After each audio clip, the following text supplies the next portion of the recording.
What would you do if the person you trusted most stole everything, while you were risking your life for them? I was sitting on the edge of a weather-worn cot in a cramped barrack somewhere near Fallujah when it hit. The dusty heat had baked the canvas tent into a dry oven, and the smell of sweat, gun oil, and sand filled the air. My boots were caked in dirt, my body exhausted from a 14-hour patrol, and my head was still buzzing from the adrenaline. That's when I made the mistake of checking my email. We'd just gotten a brief window of satellite connection. Most guys used it to message family, some scrolled through months-old memes, others just watched downloaded clips on their phones to feel something, anything, that reminded them of home. Me? I had one unread message. From Melissa. Subject line, "We need to talk." Even then, something in my gut twisted. Not fear, exactly. Just, that sense you get when you're walking into a room that's suddenly gone too quiet. I clicked. Jake. I know this is hard to hear, but I can't keep pretending everything is okay between us. I've changed. I'm not the same person I was when you left. I can't keep living in the shadow of a life I don't believe in anymore. By the time you read this, I'll be gone. I've sold the house. I've moved out. I took the money, I'm sorry, but I needed to. You'll understand one day. Please don't contact me. I hope you find peace. M. At first, I didn't react. I just stared. Maybe my brain hadn't caught up. Maybe I thought it was some kind of joke. Melissa wasn't the dramatic type. We'd had arguments, sure, but nothing explosive. Nothing that would make her disappear while I was 6,000 miles away dodging IEDs. Then my hand started shaking. My fingers were numb. My chest tightened like someone had placed a concrete block on it. She left. She took everything. She didn't even say goodbye. My mind was racing, but everything around me moved in slow motion. One of the guys, Harper, noticed me staring blankly at the screen. "You good, man?" he asked. I couldn't answer. Couldn't breathe. Let me back up a little. Melissa and I had been together since college. We met freshman year in a dumb Philosophy 101 class neither of us wanted to take. She was this sweet, thoughtful, coffee shop book club type with a sarcastic edge that could cut through steel. I was a broke Texas kid with a buzz cut and a dream of joining the Marines. She made me feel seen. Like I mattered.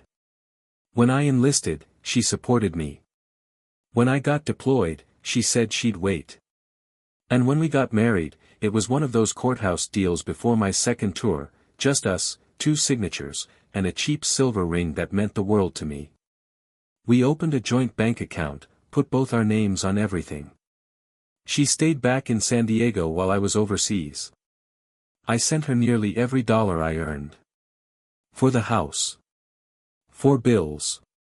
For us. She was my home. Now. My home had been sold, my bank account emptied, and my marriage ended. All in a 5-paragraph email. I logged into our shared account. Or what used to be our shared account. Balance, $0. Savings, gone. Checking, gone. Credit card, maxed out. I sat there, staring at the numbers like maybe I'd hit the wrong button. Maybe it was a glitch. Maybe the screen was lying. But it wasn't. I was broke. Abandoned. And completely alone. The next few days blurred. I went through the motions like a ghost. My body was in Iraq, but my mind was stuck in that inbox. My squad mates noticed I'd gone quiet, but nobody pushed me. In the military, everyone's got demons. You learn to let guys handle theirs on their own terms. But one night, my buddy Marcus pulled me aside. "I don't know what happened, man," he said. "But don't let it eat you alive.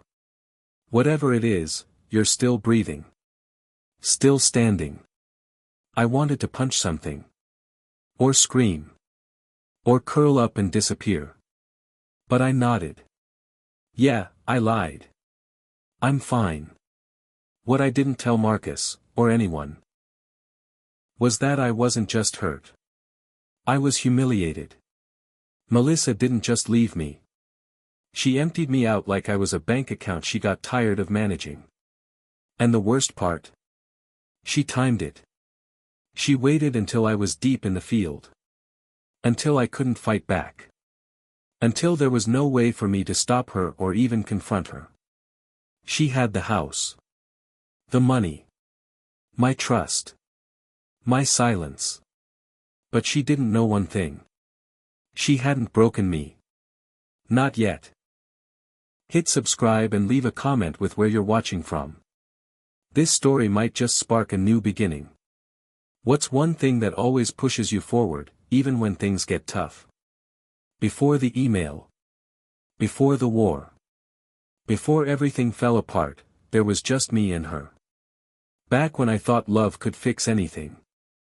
I grew up in a dusty little Texas town called Lindale, population just under 6,000, where the football team was more important than Sunday church and everyone knew your name, and your business. My dad was a mechanic who worked himself into silence, and my mom was a waitress who ran on coffee and stress.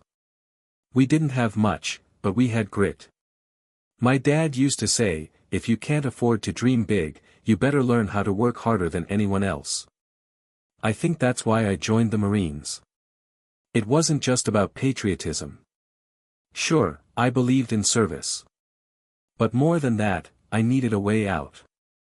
I wanted to do something that mattered. Something no one in my family had done before. The Marines gave me that. Structure. Purpose. Identity. And then, I met Melissa. It was my first semester at a state college in Austin, a short-lived detour before I enlisted. I was taking general ed classes, mostly to make my mom happy. That's where I met her, Melissa Harding. She had these dark green eyes that didn't just look at you, they read you. She wore band t-shirts and messy buns and carried a notebook full of song lyrics she never let anyone read. We got paired up for a group project in Philosophy 101, something about Kant and moral obligation. I barely understood half of it. She understood all of it and hated it anyway. We ended up skipping class one day to get tacos and talk about life instead. That's when I knew I was screwed. In the best way. Melissa wasn't like anyone back home. She was sharp, sarcastic, and honest in a way that cut through small talk like glass. She grew up in Sacramento, daughter of divorced parents, didn't believe in fairy tales but still cried during sad commercials. She was the kind of girl who told you she didn't believe in soulmates, right before looking at you like you might be the exception. We were polar opposites. And yet, we just fit. Over time, she became my anchor. I told her about my plans to enlist. She didn't freak out. Didn't guilt me. She just asked questions. Real ones. What if you don't come back the same? What if you don't come back at all? I told her I had to go anyway. And she kissed me like she understood. We dated for 2 years while I was in training. Boot camp, infantry school, then first deployment. She stuck through the distance, the weird time zones, the short video calls, the missed holidays. The night before my second deployment, I proposed. Not with a ring, I couldn't afford one yet. I just looked her in the eyes and said, "Marry me. I'll make it right when I get back." She smiled, like she'd known all along I would ask. We got married at the courthouse with 2 friends and a justice of the peace. It wasn't glamorous. It wasn't Instagram-worthy. But it felt real. Like a promise. When I deployed again, we were a unit. Team Jake and Melissa. Before I left, we opened a joint account. I handed over all my paychecks to her. Trusted her to handle rent, bills, savings. She was smart with money. Smarter than me. I didn't even question it. I didn't question anything. That was the thing about Melissa, when she loved you, she made you feel like you were the only person in the world. Like no one else could possibly understand her the way you did. But now that I look back, there were signs. She stopped answering calls sometimes. Said her phone was dying. Or that she was with friends. But her voice sounded different. Distant. Like she was talking to me while looking at someone else. There were arguments, small ones. About money, mostly. I'd ask about the savings. She'd say, "Relax. I'm handling it." She'd laugh things off when I got serious. Say I was being paranoid. I wanted to believe her. Hell, I did believe her. I had to. What was the alternative? That the woman I married, the one I trusted with everything, was lying to me? No. I couldn't allow myself to go there. Not while I was thousands of miles away with a rifle in my hand. So I brushed it off. Every doubt. Every red flag. I told myself she was stressed. That she missed me. That things would get better when I came home. But I never really came home to her, did I? The Melissa I returned to wasn't the girl I fell in love with. And maybe, in truth, she hadn't been that girl for a long time. I just hadn't seen it, or didn't want to. They say war changes people. It's true. But I wasn't the only one who changed. She just did it quietly, behind a screen, with a smile that wasn't meant for me anymore. When I think about those early days, that dusty town, those cheap tacos, that courthouse, I don't feel angry. Not anymore. I feel grief. Grief for the version of her that loved me. Grief for the version of me that believed love was enough. Grief for a life we almost had, that existed only in potential. She left me by email. But before the storm, she loved me like I was her whole world. And maybe that's the part that hurts the most. If you asked me back then, who's your person? I wouldn't even have to think about it. Melissa. Always Melissa. There's a certain kind of love you only experience once, the kind that makes you rearrange your whole life without hesitation. That was her. From the moment I met her, it was like I'd been walking through the world in black and white, and suddenly, everything had color. She was lightning in a bottle, and somehow, she chose me. I can still remember the first time I heard her laugh. Really laugh. We were in a laundromat, of all places. Her dryer ate 3 of her socks and she started ranting about appliance conspiracy theories. I just stared at her, totally gone. That laugh, loud, unapologetic, real, it cracked something open in me. She didn't care what anyone thought. She owned every inch of her weirdness. I fell in love that day. Hard. And I never stopped falling. Melissa made me feel like I could breathe, like I didn't have to perform. I wasn't just a future Marine, or a broke kid from a broken town. I was Jake, her Jake. The way she looked at me, like I was already enough, even when I didn't believe it myself, that's something you don't forget. We used to talk about the future like it was already ours. She wanted to open a bookstore/cafe. Said it would have mismatched chairs, too many plants, and a cat named Virginia Woolf. I told her I'd build the bookshelves myself, even though I barely knew how to hold a hammer. Who cares, she'd say. We'll figure it out. We always do. I used to replay those conversations on endless loop when I was overseas. They were my lifeline. I'd write letters. Pages and pages, even though I knew email was faster. But she always said my handwriting made her feel closer to me. So I kept writing. Kept sending pieces of my heart halfway across the world, never imagining she'd one day throw them all away. We had our struggles, sure. No couple's perfect. But we always found our way back to each other. That was our thing. We fought, then laughed. We pulled apart, then pulled closer. I thought that was just how love worked, messy, raw, real. She was there when I shipped out the first time. I'll never forget the way she looked, trying to be brave, biting her lip to keep from crying. I kissed her forehead and promised, "I'll come home." "Promise doesn't mean you won't get hurt," she whispered. "Just promise you'll fight to." And I did.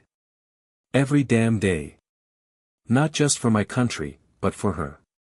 For us. After that first tour, I came back changed.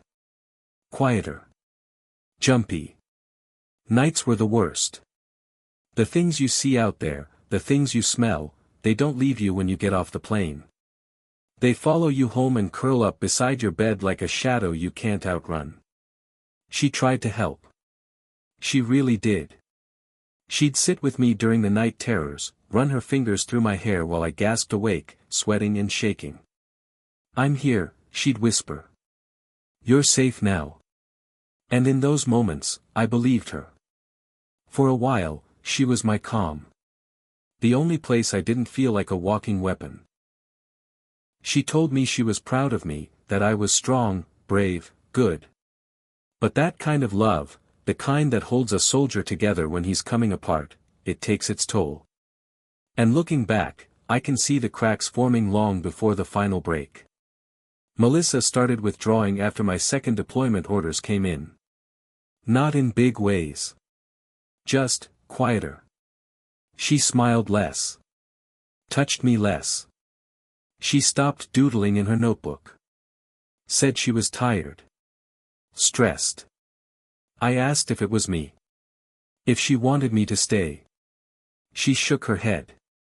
"You need to go. I just don't know if I can do this again." I kissed her goodbye at the airport, holding her longer than I should have. She didn't cry this time. I should have known then. Over there, in the thick of it, it was her letters that kept me from going numb. I read them over and over. She told me about the cafe ideas, the books she was reading, even a stray dog she almost adopted. She ended every letter with, "Come home to me." That sentence was a prayer. That sentence was a lie. The email she sent, the one that shattered everything, was cold in a way I never imagined her capable of. No warmth. No apology. Just a quiet closing of the door, like she was stepping out for groceries and never coming back. She'd moved on. While I was getting shot at, while I was patching up brothers who didn't make it home, while I was counting the days until I could hold her again, she was packing up our life and giving it to someone else. The house we picked out together. The money we'd saved. The promises we made. All of it, gone. I couldn't wrap my head around it. I didn't want to believe it. But the numbers didn't lie. The empty account didn't lie. The silence after that email didn't lie. She was gone. The girl I loved. She was gone long before the email arrived. I just hadn't noticed. Or maybe I didn't want to see it. You don't realize you're bleeding until you see the blood. That's how it was with Melissa. The signs were there, I just didn't want to believe they meant anything. I made excuses, gave her the benefit of every doubt, because that's what you do when you're in love. Or maybe it's what you do when you're afraid of losing something you've wrapped your whole identity around. Either way, the truth didn't arrive all at once. It whispered.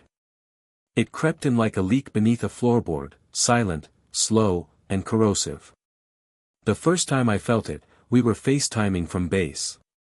The connection was garbage, so her screen kept freezing mid-sentence. But there was something off. Not in what she said, but how she said it. Her eyes didn't light up when she saw me. Her voice was distant, polite.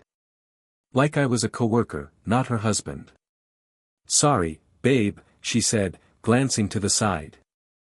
"It's just been a long day. Work's been hell." I asked what was wrong. She shrugged it off. "You wouldn't get it. You're out there doing something important. I'm just stuck."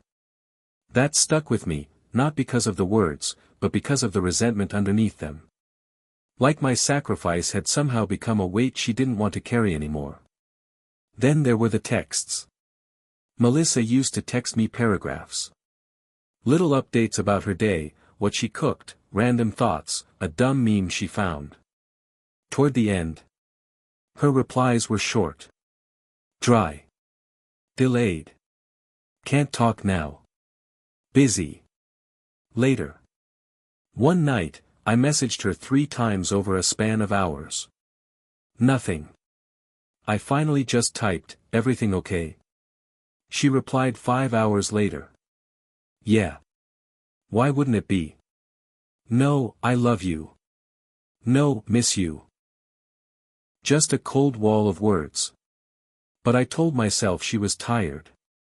That the time difference made everything weird.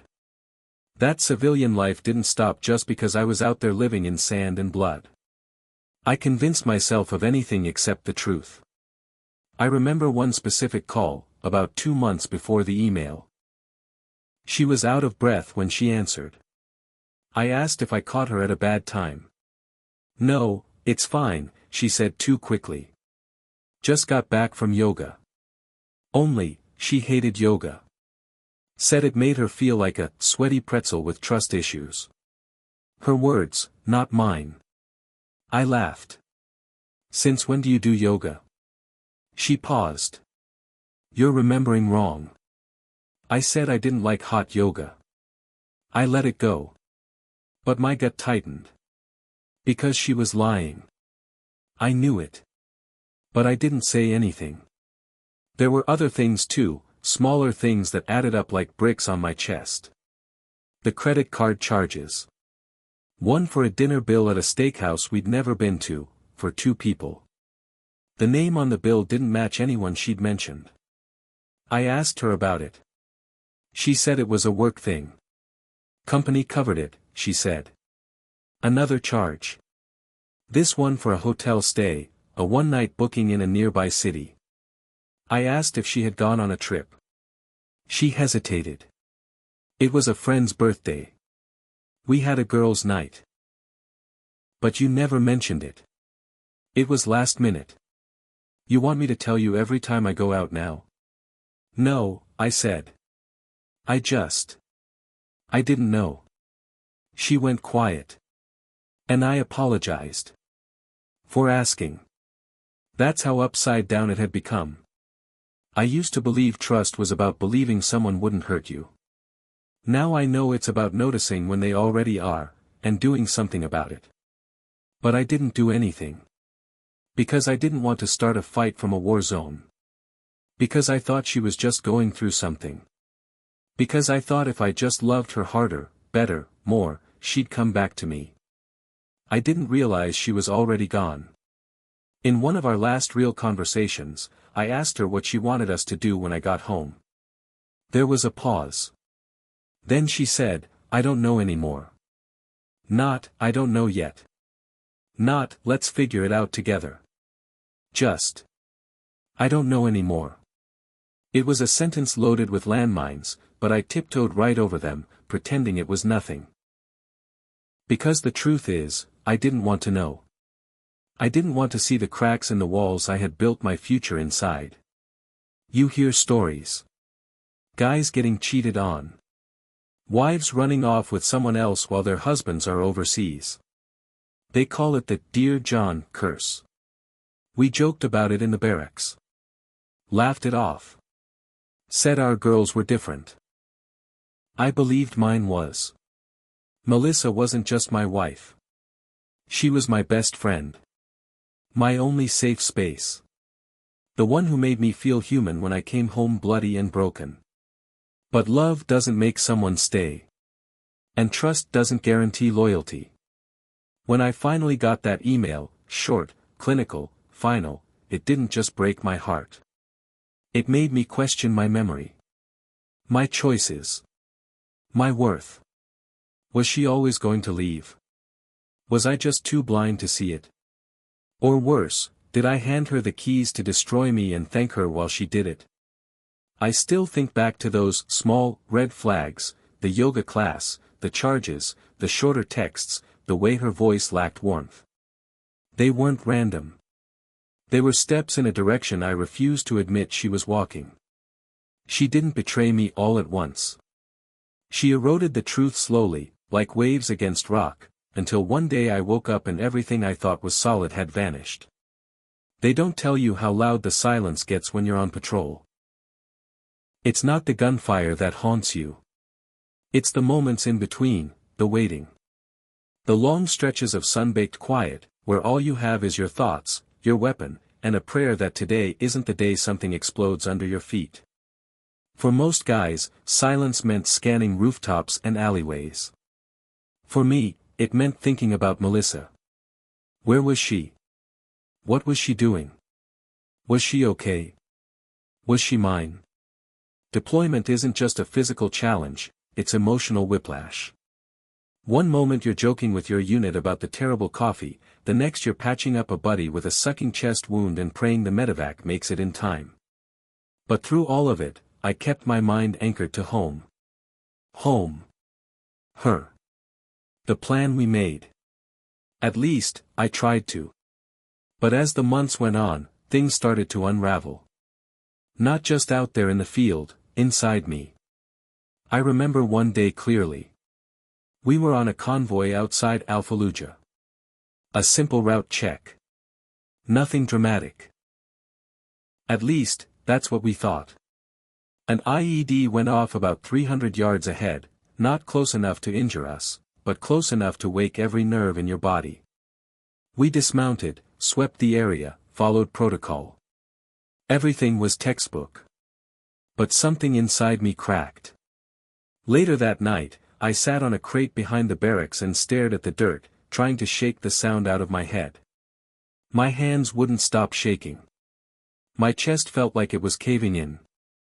I opened my email on a dusty tablet, hoping Melissa had written something, anything, to ground me. Nothing. No message. No missed call. Just silence. And in that silence, a thought crept in, ugly and unwelcome. She's slipping away. I started writing her more. Not long, flowery letters, just little check-ins. Little anchors. Miss you. Hope you're good. Got hit today, not close, I'm okay. Just needed to say I love you. She responded the next day. Glad you're okay. Things are crazy here too. Talk soon. Talk soon. No, I love you. No, I miss you too. Just 3 words that felt like a brush off. It's funny, you'd think being shot at or dodging roadside bombs would be the scariest part of being deployed. But for me, it was watching her affection drain out, drop by drop, like a slow leak in a life raft. Marcus, my bunkmate, noticed I wasn't sleeping much. You're always up late, he said one night. Dreams or demons? Both, I replied. He nodded like he understood, because out there, most of us were running from something. But my nightmare wasn't just the war. It was the slow disintegration of the one thing I thought I could count on. I became reckless after that. Not in an obvious way. I followed orders. Kept my head down. But there was something different in the way I carried myself. Like I didn't care what happened to me anymore. I stopped writing long letters. Started volunteering for more dangerous recon assignments. Marcus pulled me aside one night after a mission where I didn't flinch during a close call. You've got a death wish or something, he asked. No, I said flatly. I just don't care what happens. He didn't say anything for a long time. Then he added, that's exactly when you should care. I told myself I was just tired. That I was overthinking it. That Melissa was overwhelmed and doing her best. That maybe I was projecting my own fears onto her. But deep down, I knew. I knew something was already broken. I just didn't want to face it until I got home. Until I could look her in the eye and know, for sure, whether the woman I married was still there, waiting for me. One afternoon, I got mail. A small envelope. Melissa's handwriting on the front.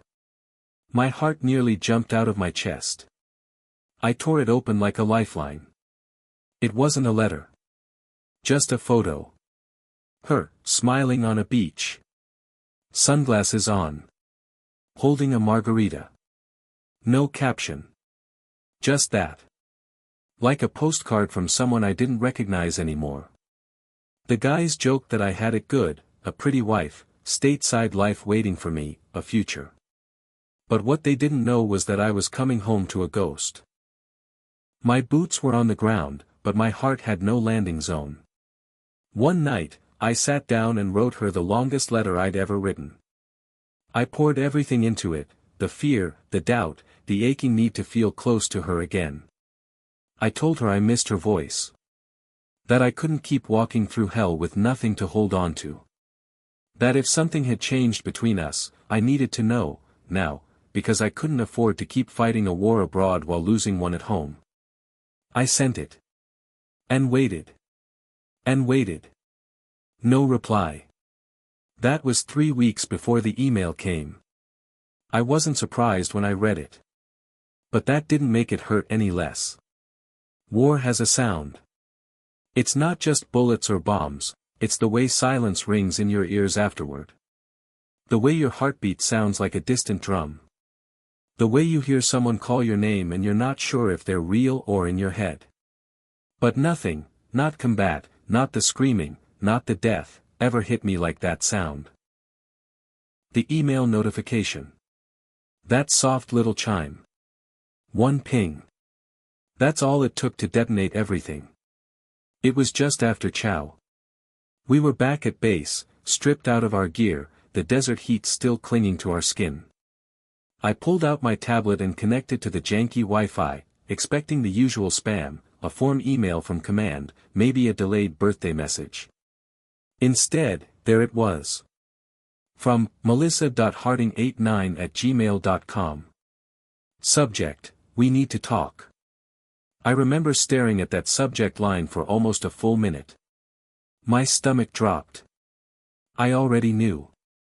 You don't start an email to your deployed husband with, "We need to talk," unless you're about to punch a hole through his heart. I clicked. The body of the message was short. Surgical. Like she'd rehearsed it 1,000 times in her head and was now just executing the final step. Jake.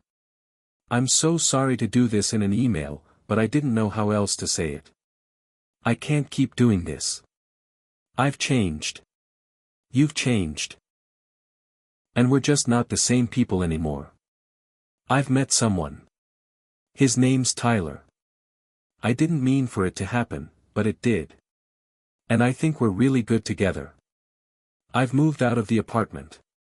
I've taken what I need. I transferred the money. Please don't contact me. I need to move on. I hope you understand. Melissa. I read it 5 times. I couldn't breathe. Not because of the betrayal. Not even because of Tyler. It was how easy she made it sound. Like erasing our life together was as simple as a backspace key. I didn't tell anyone. I sat there on that cot in a metal shipping container dressed up like a living space, staring at the walls like they might collapse in on me. My hands were shaking, but I wasn't crying. I wasn't even angry. I was numb. I had faced enemy fire. I had held dying men. I had watched friends turn into statistics. But this? This made me feel dead in a way war never could. The money. That part didn't even register until hours later. I checked the account we'd opened together. 0. Not low. 0. All the combat pay. The hazard bonuses. The deployment savings I was planning to use for a down payment on a home, gone. She didn't just leave. She robbed me on the way out. Marcus noticed something was off. "You good?" he asked. I nodded. "Yeah, just tired." That was the beginning of the lie I told everyone, including myself. But that night, I didn't sleep. I lay there with my eyes open, staring at the ceiling, thinking about how I used to picture coming home to her. How I imagined dropping my bag, picking her up in my arms, smelling her hair, feeling whole again. Instead, I was going to come home to nothing. No home. No wife. No money. No answers. I drafted a reply to her email. Deleted it. Drafted another. Deleted that one too. What do you say to someone who ghosted your whole life? You can't reason with a coward. You can't ask someone who's already gone to explain their absence. So I said nothing. I shut down my tablet. I went outside, lit a cigarette I didn't want, and stared into the blackness over the wire. That's when the anger finally came. Not loud. Not explosive. Cold. Slow. Precise. This wasn't just heartbreak. It wasn't just betrayal. It was theft. Of my trust. My life. My safety. She didn't break my heart. She violated it. I started making a list in my head. Not of revenge. Not yet. Just facts. She left while I was deployed. She took the money. She's with someone named Tyler. She told me not to contact her. She made no attempt to explain herself beyond that. And the biggest fact of all. She thought I was just going to roll over and take it. The rest of my unit thought I was just tired. Detached. Quiet. That wasn't unusual during deployment. Guys cycle through phases. But me? I wasn't in a phase. I was planning. Not some movie-style revenge. But clarity. I wasn't going to beg. I wasn't going to fall apart. I was going to come back stronger. And she was going to see the man she threw away rise from the ashes. Tyler. I read his name like it was a gun pointed at my chest. She didn't even give him a last name. Just Tyler. Like I was supposed to accept that, smile politely, and go crawl back into a foxhole. At first, I tried not to think about him. I didn't want to give him space in my mind. But when someone inserts themselves into your life like a virus, takes your home, your future, and the woman you swore to protect, your mind doesn't just let that go. So yeah, I thought about him. Too much. What kind of man does this? What kind of man gets involved with a soldier's wife while he's deployed? There are unspoken rules. Even in a broken world, even outside the wire, there's a code. You don't mess with a man's family when he's in the dirt fighting to stay alive. You don't step in and take what you didn't earn. You don't smile in her pictures and sleep in his bed and spend his money like it was yours. But that's exactly what Tyler did. And she let him. I started noticing details I hadn't before. Clues I'd missed. Stuff buried in Melissa's social media that I hadn't bothered to look at until now. I scrolled through old photos, timelines, comments, anything I could get access to on the dusty tablet and slow Wi-Fi we had at base. She'd posted a picture 2 months before the email. A group shot at some rooftop bar. She never tagged anyone in particular, but the same guy, tall, clean-cut, smirking like he had nothing to lose, showed up in more than one post. Tyler. I knew it was him. It wasn't just instinct. It was the way he had his arm too casually behind her chair. The way she was angled slightly toward him, not even touching, but just enough to tell me what I didn't want to admit. He was already there. Already with her before she had the guts to tell me. I asked myself all the usual questions. Was he someone she worked with? Was it someone I'd met? Was he feeding her comfort while I was surviving on adrenaline and MREs? But the biggest question, the one that kept me up at night, was this. Was he everything I wasn't? I started to imagine him in my life. Driving my truck. Eating at our kitchen table. Laughing with my dog, the one I left behind because we agreed she'd take care of him while I was gone. I pictured him opening drawers I built. Sleeping in the bed I paid for. Watching TV in the clothes I left behind. I pictured her making coffee in the morning, barefoot, wrapped in one of my t-shirts, and him standing there, smiling like he'd earned it. And with every image, I could feel a fire building in my chest. Not rage. Something colder. Resolve. Tyler didn't just steal my wife. He trespassed into my identity, into the life I had fought for, bled for, sacrificed years of my body and sanity to build. And now?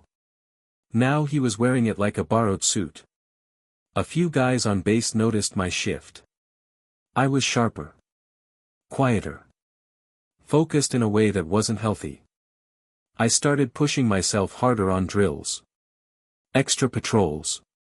Longer runs. I needed something to burn off the hate, something legal.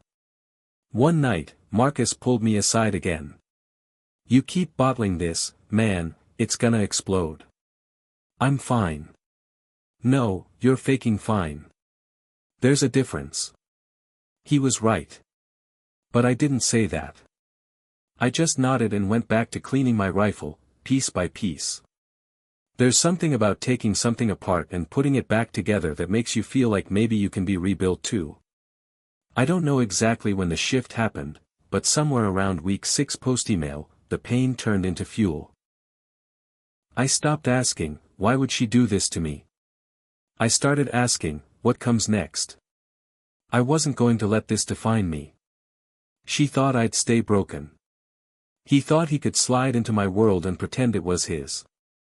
They both thought I'd stay quiet. They didn't know me.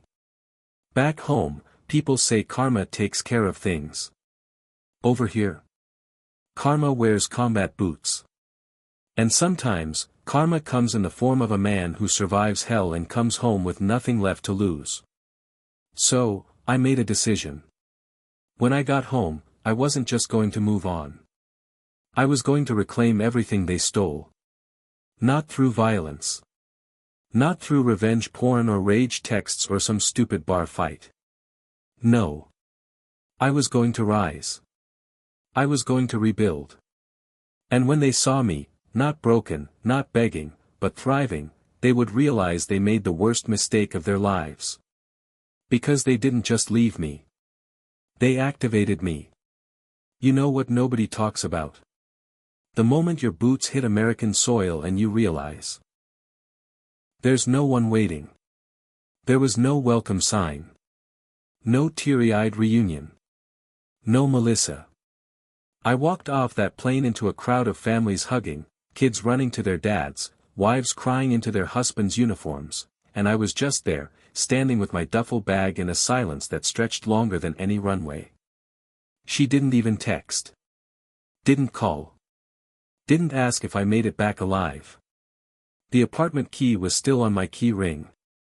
I didn't know if it would work. Part of me hoped it wouldn't, maybe it would be easier if I didn't have to see what was left. But it did. The lock clicked open like nothing had changed. Except everything had. It's a strange feeling, walking into your own home and realizing it no longer belongs to you. The place was half empty. Her stuff was gone.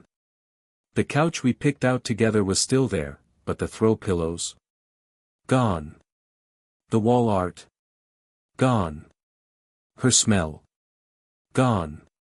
Even the bed looked foreign. Like someone had slept in it, and it wasn't me. There was a note on the kitchen counter. Not a letter. Not an apology. Just a sticky note. Utilities paid through the end of the month. Take care. That's it. 3 months in a combat zone and I came home to a post-it. The worst part? The dog was gone too. Our lab, Tucker. She didn't say she was taking him. Didn't ask. Just did it. No trace. No update. And that's when it really hit me. She didn't just leave. She wiped me out. She erased me. I sat on the edge of the bed that night, still in my uniform. No shower. No food. Just silence. I stared at the wall like it might offer answers. There weren't any. Just empty picture hooks where our memories used to hang. People talk about heartbreak like it's poetic. Let me tell you, it's not violins and tears. It's heavy. Gritty. A quiet kind of devastation that presses down on your chest until you forget how to breathe. I didn't cry. I just shut down. Because if I let even one tear through, I knew I'd drown. A buddy of mine from my unit, Dave, lived an hour out.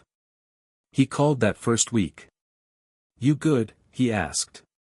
"Yeah," I lied. "You need anything?" "Nah. Just adjusting."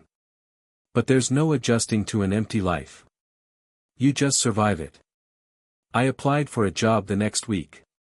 Something simple, security at a logistics warehouse. Night shifts.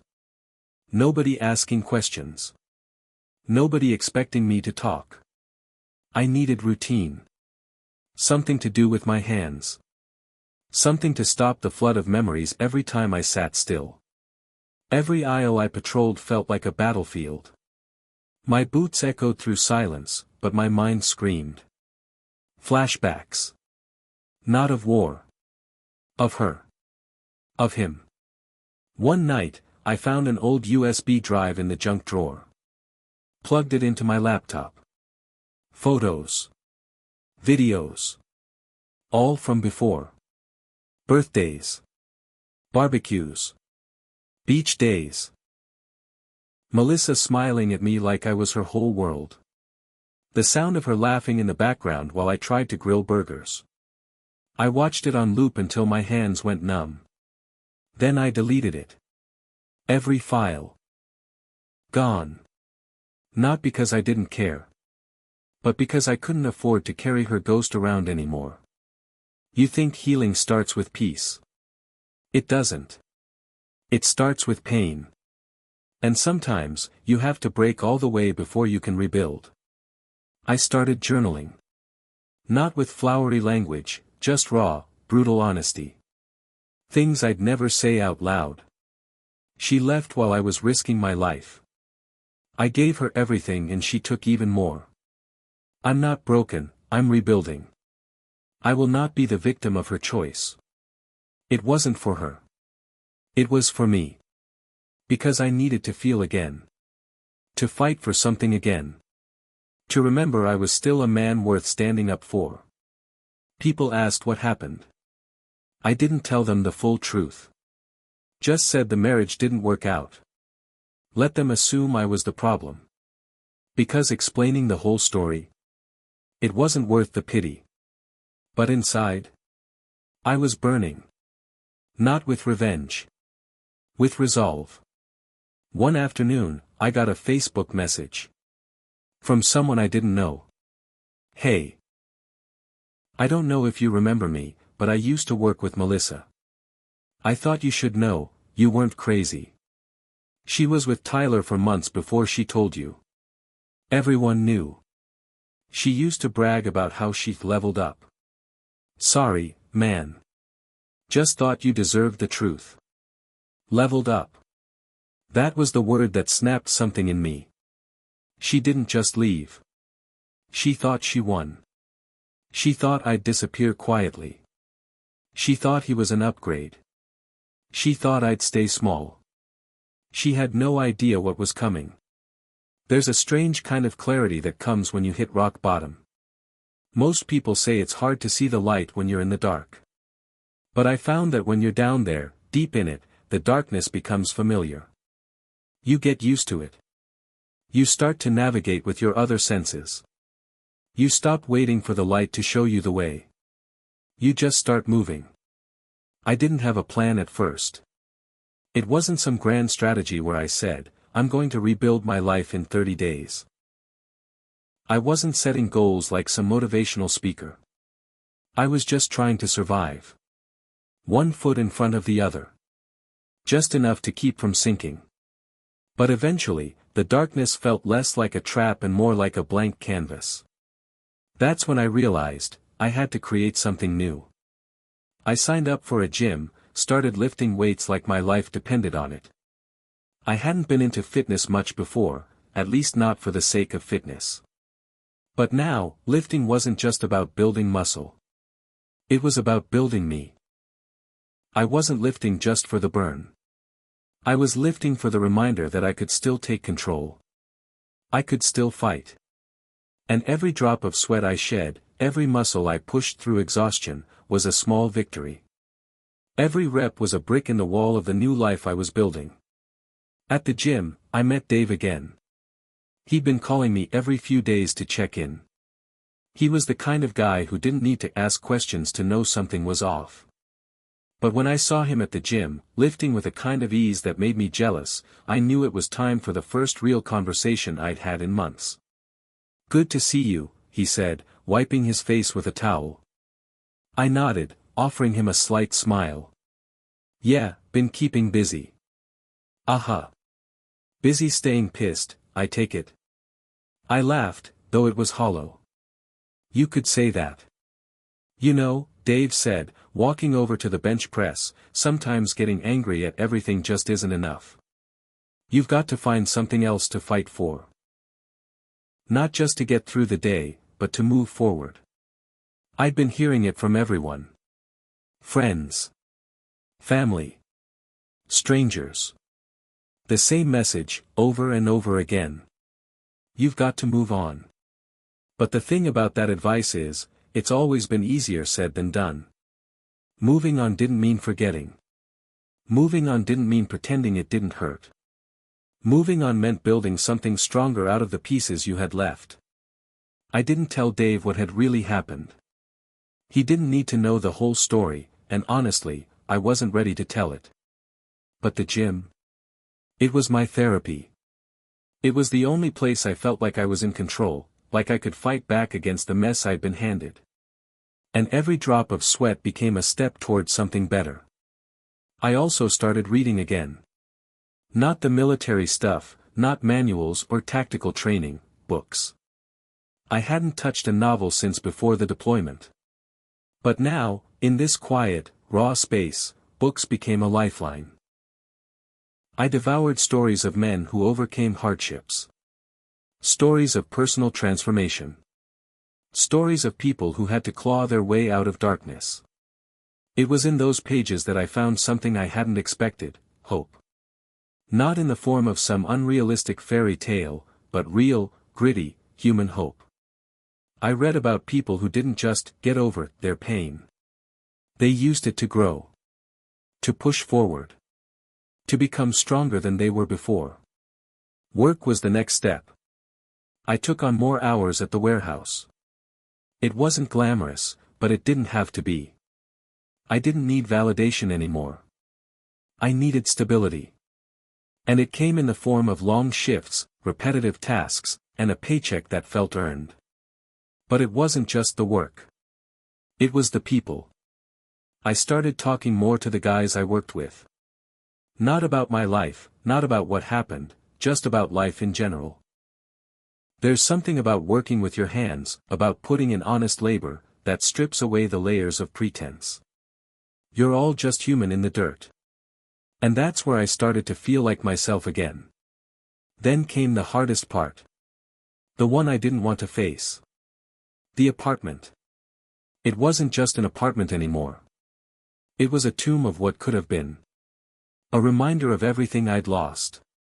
But it wasn't just a place. It was a potential. A place to build again.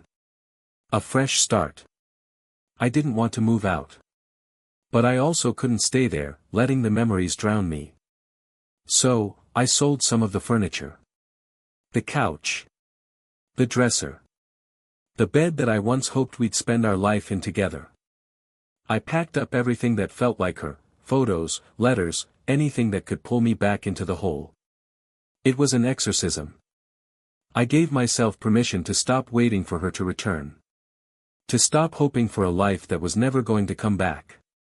But that didn't mean I was done. The real work wasn't physical. It was mental. I had to forgive myself for all the times I let her in. For all the mistakes I made. For trusting someone who wasn't worthy of it. I wasn't just rebuilding a life. I was rebuilding me. I started dreaming again. Not just daydreams about revenge. Not fantasies about confronting her and making her feel the weight of her actions. No. I started dreaming about my future. About a version of me that was better than before. A version that didn't need anyone's approval to feel complete. I began making plans, things I hadn't allowed myself to dream of before. Traveling. A new career. Going back to school. Rediscovering parts of myself I'd buried beneath military orders and the weight of a broken heart. And every day, I woke up with one simple goal. To rebuild. You think you can outrun your past, but it always finds a way to catch up. It's been 6 months since Melissa walked out. 6 months since I left behind the shadows of a life I thought was mine. And in that time, I built something new for myself, brick by brick, day by day. The gym. The job. The mental discipline. I was moving forward. I was rebuilding. And then she called. It wasn't the kind of call you expect. There was no apology. No heartfelt, "I miss you," or "Can we talk?" It was just a simple, detached voicemail. And when I saw her name flash on the screen, I could feel my chest tighten. I waited a few seconds before hitting play. "Hey, Jake. It's Melissa. I know it's been a while, but I need to talk to you. Something has happened, and I'm not sure what to do. Call me back when you can. It's important." That was it. No explanation. No details. Just a vague plea for my attention. My first instinct. Throw the phone across the room. Burn the number. Forget the entire thing. But the thing about the past is, it doesn't let you forget that easily. The next morning, I called her back. My finger hovered over the dial button for a long time. Part of me didn't want to. Part of me wanted to leave her on the other side of my life where she belonged. But curiosity, damn curiosity, got the better of me. The phone rang 3 times before she picked up. "Jake." Her voice sounded so much like it used to, so familiar, but now it just felt like a stranger. "You got my message?" I wasn't sure what I was expecting. Maybe for her to beg for forgiveness, maybe to offer some grand explanation. Maybe to admit she was wrong. But there was none of that.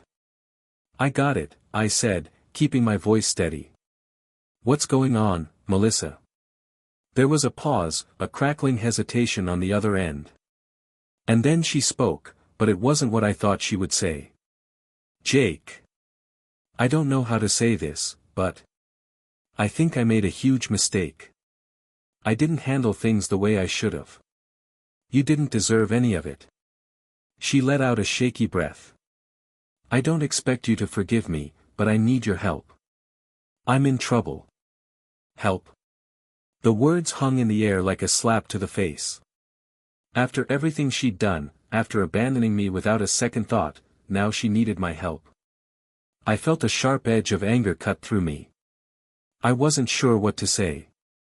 Part of me wanted to hang up and block her number for good. She didn't deserve my help, didn't deserve any of my time. But there was something in her voice. Something fragile.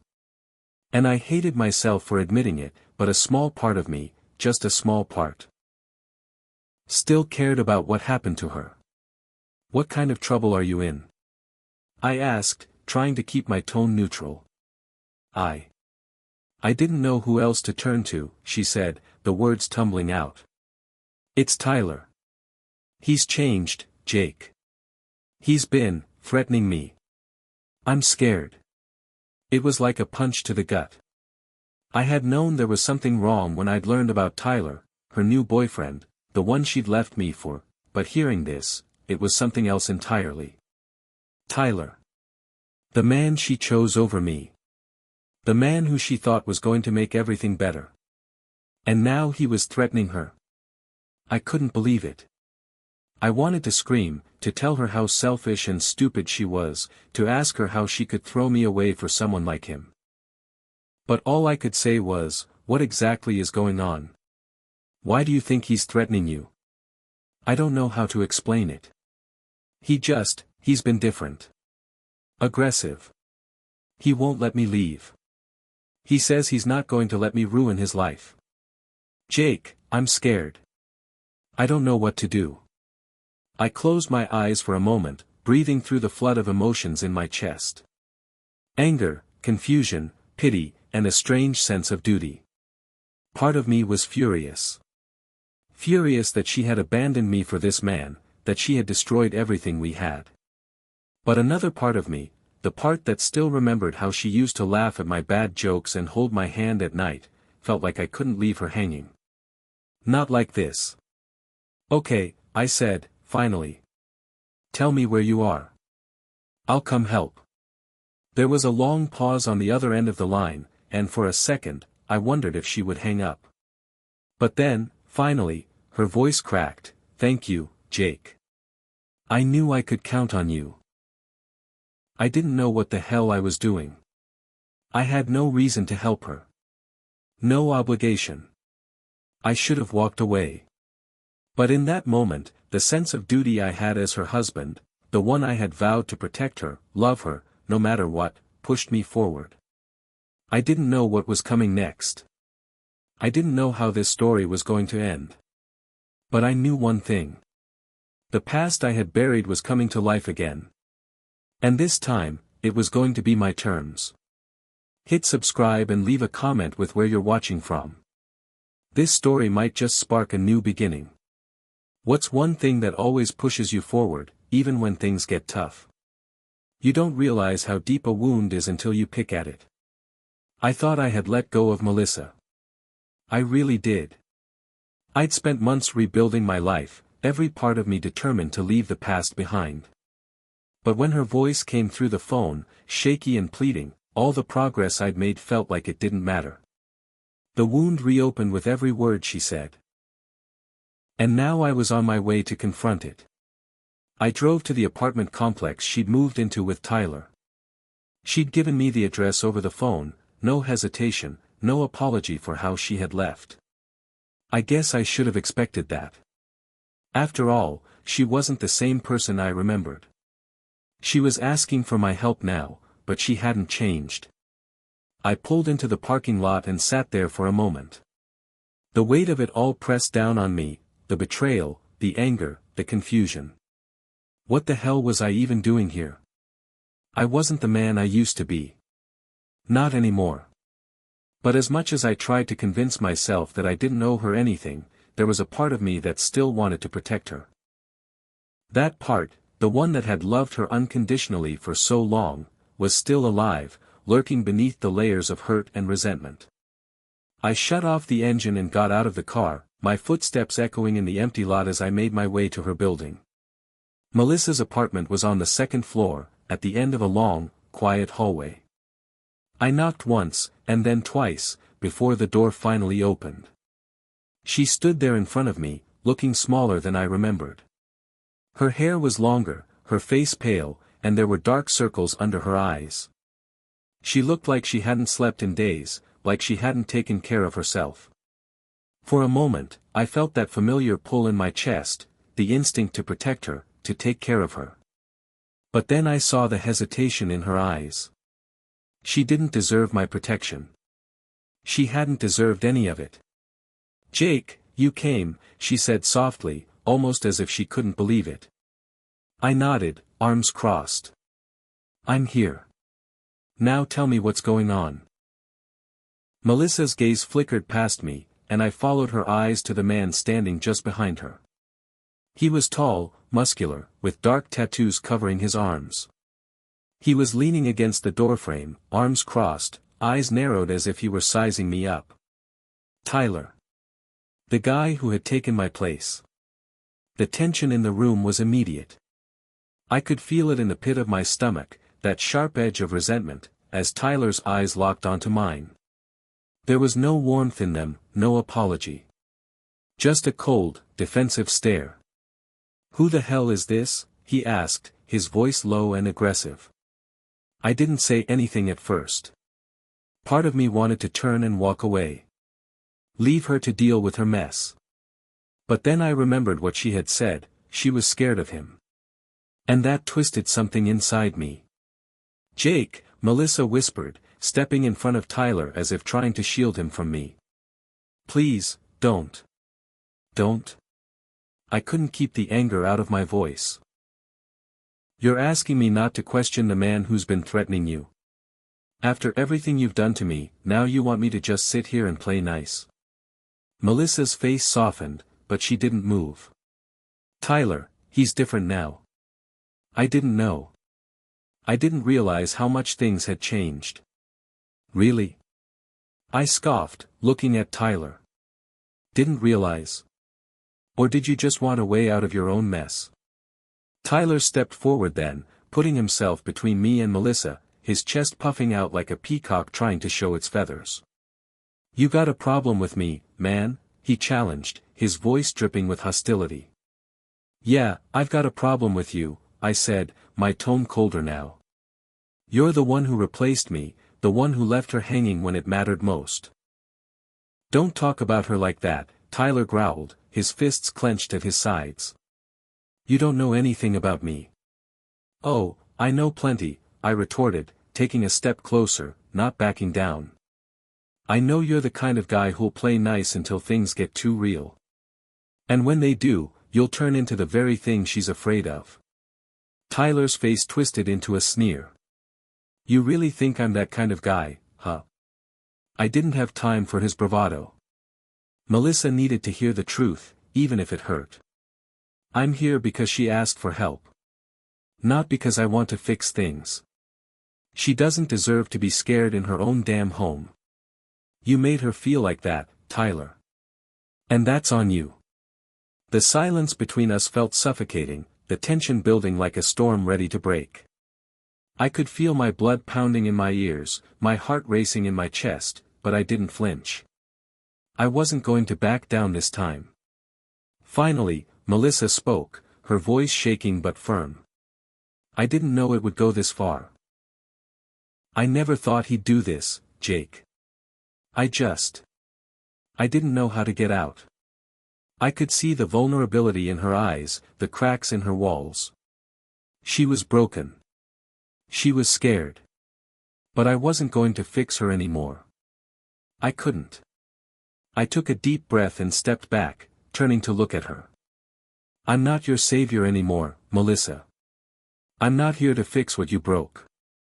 But if you really need help, I'll help. I'll call someone. You can get out of this. But you have to make the choice." Tyler stepped forward again, his jaw clenched. "You're out of your league, man. You don't know anything about this." "Don't test me," I shot back, my voice cold and steady. "I've been through enough. I'm not scared of you." For a moment, neither of us spoke. The room felt heavy with the weight of everything unsaid. Finally, I turned to leave. "Think about it, Melissa. Make a decision. But you can't keep running from the truth." I walked out of the apartment, not looking back. I didn't need to see her face to know what I had left behind. She was no longer the person I wanted to save. The drive home was a blur. I don't even remember pulling out of the parking lot. The streets passed by in a haze, the night air pressing against the windows like the world was trying to suffocate me. I hadn't felt this tangled up in years, not since the day I learned that everything I thought I knew had been a lie. Not since the moment Melissa had walked out, taking everything with her. And yet, here I was again, trying to pick up the pieces of a shattered past that kept breaking into sharper pieces with every interaction. The confrontation with Tyler had gone as I expected, aggressive, defensive, filled with bravado. But the moment I'd turned to leave, something had shifted in me. I hadn't expected Melissa's vulnerability to hit me the way it did. She was still broken, still terrified, and yet I couldn't save her anymore. I wasn't that guy. And still, I couldn't shake the feeling that I should have done more. Maybe I should have stayed, pushed harder, given her a way out. But no. It wasn't my job anymore. When I got back to my apartment, I threw my keys onto the counter and collapsed onto the couch. The weight of the entire evening settled heavily on my chest, and for the first time in months, I didn't know how to breathe. I was exhausted, physically, mentally, emotionally. I reached for my phone, not sure if I wanted to check messages or just throw it across the room. I was about to toss it aside when I noticed a notification. One unread message. It was from Melissa. I hesitated, my thumb hovering over the screen. Part of me wanted to ignore it, pretend I didn't see it, pretend it didn't matter. But the part of me that still cared, against all reason, couldn't do that. I opened the message. Jake, I'm sorry. I didn't mean for it to go this far. I don't know what to do anymore. Tyler, he's different. I'm scared, and I don't know how to get out. Please, help me. I stared at the words for a long time, the weight of them sinking in like a slow poison. I had told her that I wouldn't be her savior, that I couldn't fix what she had broken. But here she was, asking for the one thing I knew I couldn't give her. I closed my eyes and leaned back against the couch, breathing deeply. This was the choice I had to make, the one I had to live with. The hours passed like that, silent, heavy, filled with thoughts I didn't know how to organize. The weight of Melissa's message lingered, gnawing at me, but I couldn't bring myself to respond. I didn't know what to say. I didn't know what to do. But one thing I did know for sure, the more I thought about it, the more I realized that the anger I felt for her had dulled, fading into something darker and harder to grasp. It wasn't forgiveness. It wasn't even closure. It was indifference. Melissa had walked out of my life, and in the years since, I'd rebuilt myself from the ground up. I wasn't the man I had been when I first met her. I wasn't the man who would chase after her, fight for her, beg for her love. I was someone else now. And maybe that was the hardest pill to swallow, that the person I had been was gone. The next day, I went to work like nothing had changed, but the weight of the previous night lingered in the back of my mind. I tried to focus, tried to throw myself into the task at hand, but every time I closed my eyes, I saw her, Melissa's face, filled with desperation, asking me to save her again. It was like déjà vu. The same helpless feeling I had when I watched her walk out the door. Only this time, I knew better. I couldn't let my emotions get the best of me. I couldn't let her pull me back into her world. I thought I was past this. I thought I had moved on, that I was finally free from the chains of the past. But freedom was a funny thing. It's something you think you have, until someone comes along and reminds you of everything you thought you'd let go of. By the end of the day, I found myself back in my apartment, staring at my phone again. I didn't want to check Melissa's message, but I did. I couldn't help it. And when I saw that she had called twice, I couldn't help but feel a sense of dread. The phone rang again before I could stop it. Melissa's name flashed on the screen. For a moment, I just sat there, the sound of the ringtone reverberating in the silence. I wasn't ready. But deep down, I knew that I couldn't avoid this any longer. I answered. Jake, Melissa's voice trembled through the phone. I don't know what to do. I'm scared. He's not the man I thought he was. There was no anger in her voice now. No defiance. Just fear. You need to get out of there, Melissa, I said, my voice firm, trying to sound like I knew what to do. You can't keep living like this. I don't know how, she whispered. He's threatening me, Jake. He's not who I thought he was. I need you to help me. I closed my eyes, my grip tightening around the phone. Part of me wanted to shout at her, to tell her that she had brought this on herself. But I couldn't. I could hear the desperation in her voice. And despite everything that had happened, despite how far apart we had drifted, I couldn't leave her hanging. I'll help you, I said, the words coming out of my mouth before I even had time to think. I didn't know what the future held. I didn't know if helping her would bring me back into a world I had worked so hard to escape. But I knew one thing: if I walked away now, I'd never forgive myself. Sometimes, the hardest part is not knowing what to do next. It's the gap between what you want and what you need, the silence that stretches out when you can't find the words, or the right decision. When I agreed to help Melissa, it was a choice that echoed through every corner of my mind. I wasn't supposed to care anymore. I wasn't supposed to be the guy who picks up the pieces for someone who had shattered everything once before. But as much as I told myself that I was done, the reality was different. I couldn't walk away. Not now. I spent the night driving around the city, trying to clear my head. The thought of Melissa, vulnerable and trapped, kept me awake. But it wasn't just that. It was the realization that I had become the person who had to decide if I'd help her get out of the mess she had made or leave her to sink deeper into it. I drove past my old neighborhood, the place where everything had started with Melissa. The memories hit like a wave crashing into the shore. I remembered how she had smiled at me for the first time in the coffee shop, how we had spent endless nights talking about our dreams. How we had promised each other that nothing would ever tear us apart.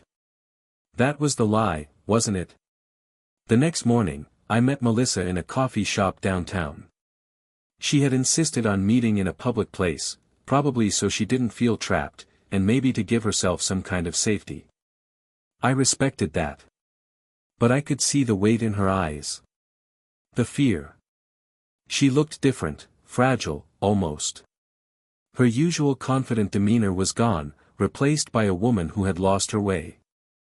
I waited for her to speak first, unsure of how to start. How do you ask someone you used to love about the hell they've been living in without sounding like a judge? How do you separate yourself from the anger you've been holding for so long? She sat down across from me, her hands shaking as she wrapped them around her coffee cup. "I'm sorry for what happened, Jake," she said, her voice barely above a whisper. "I never meant to hurt you. I never meant for things to go this far." I watched her, trying to read the sincerity in her eyes.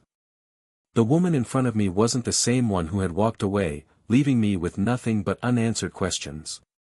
She looked broken. But maybe that's what it took for her to realize how much she had lost. "I know you didn't," I replied quietly, pushing my cup aside. "But the truth is, I'm not the guy I used to be. And I'm not sure if I can be that guy again for you." Melissa's eyes filled with tears, but she didn't let them fall. "I don't expect you to be. I don't deserve you. But Jake, I don't have anyone else." The words hit me harder than I expected. They dug deep, deeper than anything she'd said before. She had no one else. And that reality settled into my bones. I could turn my back, tell her to figure it out on her own. It wouldn't be the first time I'd walked away from a mess she had created. But this time, something about her desperation was different. I wasn't helping because I wanted to. I wasn't helping because I cared about fixing us. I was helping because she needed me to. And maybe, just maybe, I needed to do this for myself. "I'll help you," I said, the words coming out before I even had time to process them. Melissa exhaled a breath she'd been holding in for far too long. She looked at me like I was the lifeline she'd been searching for. "You're sure?" "Yeah," I said, leaning back in my chair. "But it's not going to be easy. You need to leave him, Melissa. And I'm not going to help you get back into that situation." She nodded, a tear slipping down her cheek. "I know. I don't know where to go. I don't know how to leave him." "We'll figure it out," I said firmly. "You'll have a safe place. I can't promise anything beyond that, but you'll be safe." There it was again, the thin line between what was right and what was easy. The easy thing would have been to walk away, to leave her in the hands of someone else. But the right thing, the thing that I knew in my gut I had to do, was to be there. She needed someone who wasn't afraid to step up. Someone who could help her find her way again. We spent the next few hours talking, making plans, even though I didn't have all the answers. Melissa hadn't asked for a lot, just a place to stay and a way out. But I could see it now, she was caught in a cycle of fear. Tyler had power over her, and she had let him. I didn't blame her for that, not entirely. Sometimes, fear takes root so deep that it becomes impossible to see any way out. But she had to make the choice to leave. She had to want it. I couldn't do it for her. I took her to a hotel in a safer part of the city where she could lay low. It wasn't much, but it was enough for now. I gave her the key, and she hugged me tightly as if it were the last time we'd ever see each other. "Thank you," she whispered into my ear. "I don't know how to repay you for this." "You don't have to," I replied, pulling away. "Just, get yourself together. Do this for you. Not for anyone else." She nodded, and as I turned to leave, I couldn't shake the feeling that this was just the beginning. Helping her wasn't going to fix everything. It wasn't going to magically erase the past. But maybe it was the first step toward a future neither of us had imagined. I drove back home that evening, the weight of the day pressing heavily on my shoulders. I had done the right thing. But I couldn't shake the feeling that the path I was walking was leading me somewhere I hadn't expected. Helping her had reopened something in me, something I had buried deep. Maybe it was guilt. Or maybe it was the hope that, somewhere in all this chaos, we could both find redemption. I wasn't sure if I believed in second chances anymore. But for Melissa, I was willing to give it a shot. There are moments in life that define you. They come when you least expect them, when the choices you make change everything, even if you don't realize it until later. I've always prided myself on being someone who doesn't hesitate. Someone who makes decisions, sometimes quickly, but with confidence.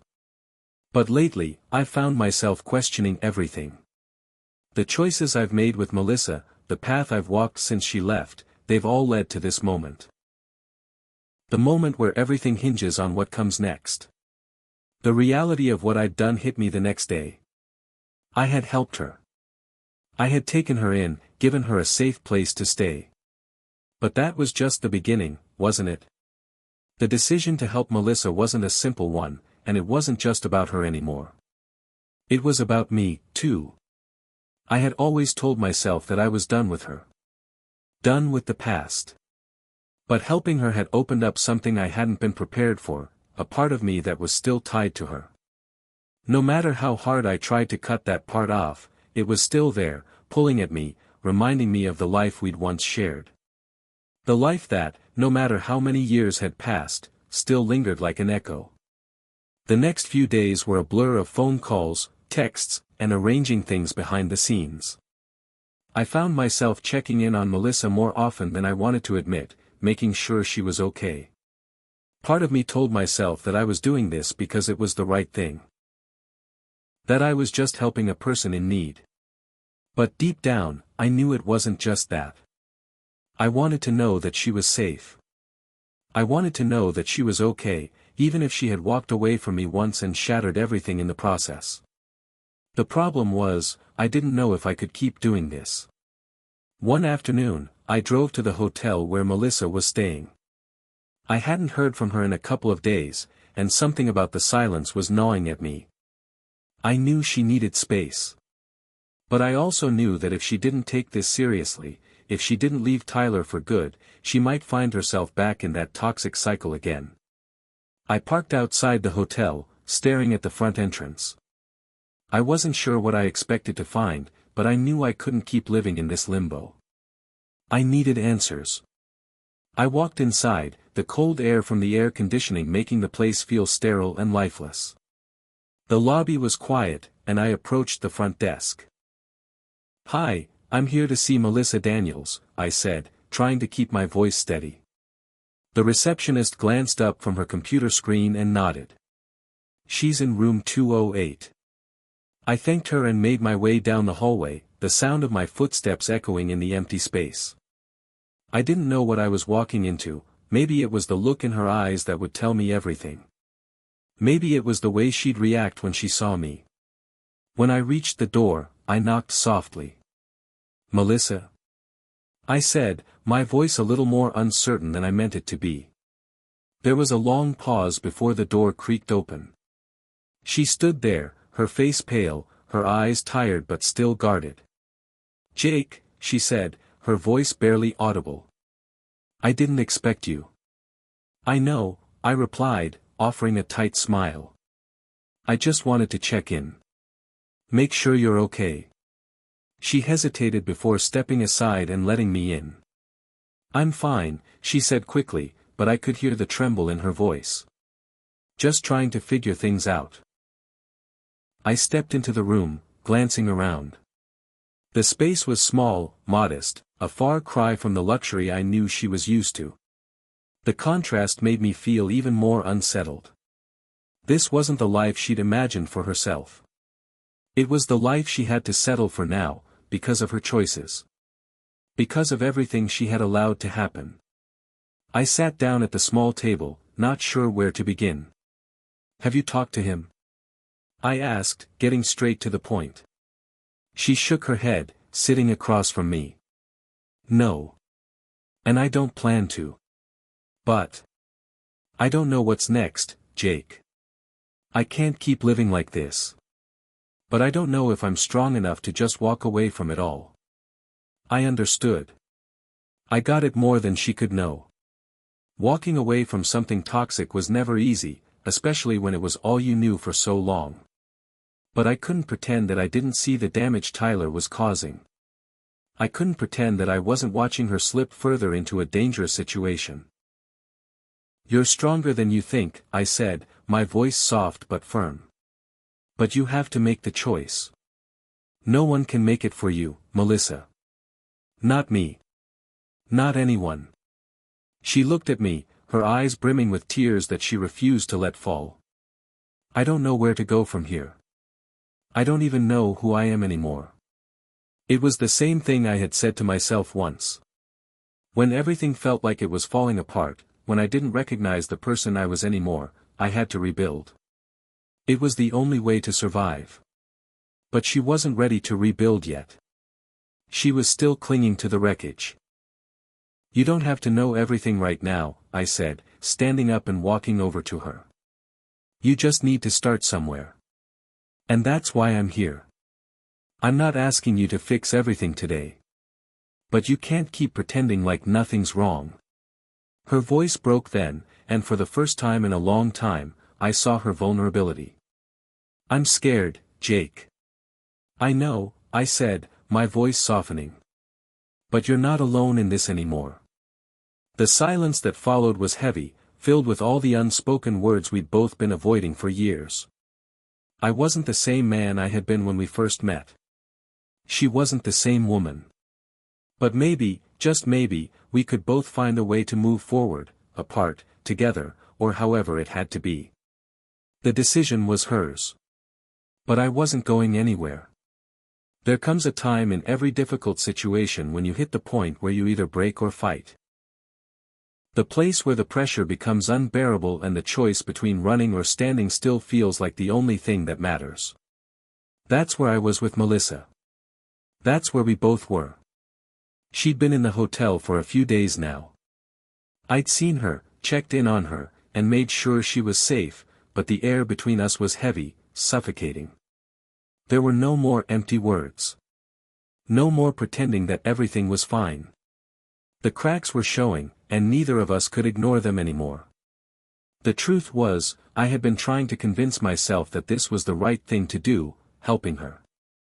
But every time I saw her face, that same face I once thought I knew so well, I felt the old wounds reopening. The betrayal. The abandonment. The part of me that had once loved her with everything I had, now standing in a room full of regrets and unspoken pain. I was torn. Torn between being the man who steps up and does the right thing, and the man who lets go of a past that had never really let me go. The day I reached my breaking point was the day I found myself sitting outside the hotel, watching the sun dip low behind the skyline, waiting for Melissa to return from whatever errand she had run. The waiting felt like a metaphor for everything I had been doing since she'd walked back into my life, standing still, waiting for things to change, but not knowing what to do with the space in between. It was then that I got the call.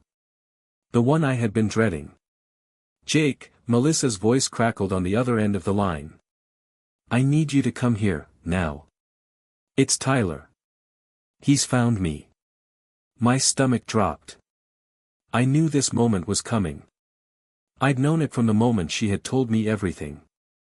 That guy wasn't going to let go so easily. And if he came looking for her, I couldn't pretend to be a bystander anymore.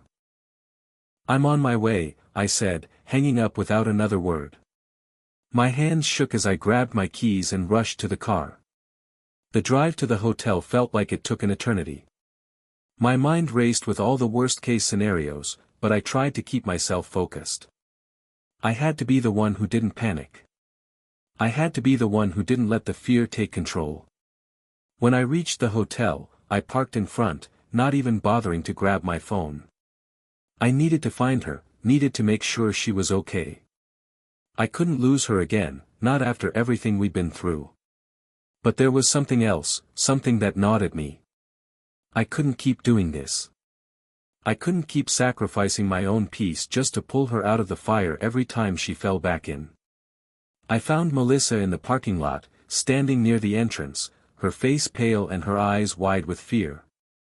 Tyler's car was parked nearby, engine running, but he wasn't there. "Where is he?" I asked, my voice sharp. "I don't know," she whispered. "He was here. He said he was going to find me no matter what." I glanced around, trying to stay calm. The tension in the air was thick. "Melissa, you have to go. We need to get you out of here before he comes back." She looked at me, her expression unreadable. "I can't, Jake. I can't keep running. I don't know how much more of this I can take. I'm scared of what will happen if I leave him for good. He's not just some guy, Jake. He knows everything about me." I saw the panic in her eyes, the fear that was more real than I had ever seen before. But it wasn't just fear. It was a deep, suffocating resignation, the kind that comes from being trapped in a situation for so long that you start to believe there's no way out. "You don't have to be scared anymore," I said, walking toward her. I could feel the weight of her silence pressing in on me. "I'm here. But you have to make the choice. You have to choose this. Choose yourself." Her face crumpled, and the tears she'd been holding back spilled over. She took a step back, shaking her head. "I don't know if I can." I wanted to grab her and make her see how badly she was sabotaging her own future, but I knew it wouldn't help. She had to do this for herself. She had to want to escape the cycle. But the truth was, she was so deep in it that she didn't know how to break free. "I know it's hard," I said softly, taking her hands in mine. "But you're stronger than you think. You don't have to go back. You have options now." Melissa pulled her hands away, her face hardening. "I'm not some damsel in distress, Jake. I don't need you to save me. I need to make this decision on my own." And in that moment, something inside me snapped. All this time, I had been trying to hold everything together for her, trying to be the one who could fix what was broken. But I couldn't fix her if she didn't want to fix herself. "Then make the damn decision, Melissa," I said, the anger rising in my chest. "Either you fight, or you let him win. But I'm done pretending like this is easy." I turned to leave, my heart pounding in my chest. She didn't call out to stop me. She didn't beg me to stay. She didn't need to. I had already made the decision. I was done being her safety net, done being the one who cleaned up her mess. If she wanted to keep running in circles, she was going to have to do it without me. I walked out into the night, not looking back. I had done what I could. Now, it was up to her. The hardest thing about walking away from someone you care about isn't the distance that grows between you. It's the way the silence seeps in, creeping like an illness, making you question everything. I didn't sleep that night. I couldn't. I tossed and turned, replaying the moment in the parking lot over and over again in my mind. Her face, the way she pulled away when I tried to reach out, the raw pain in her eyes.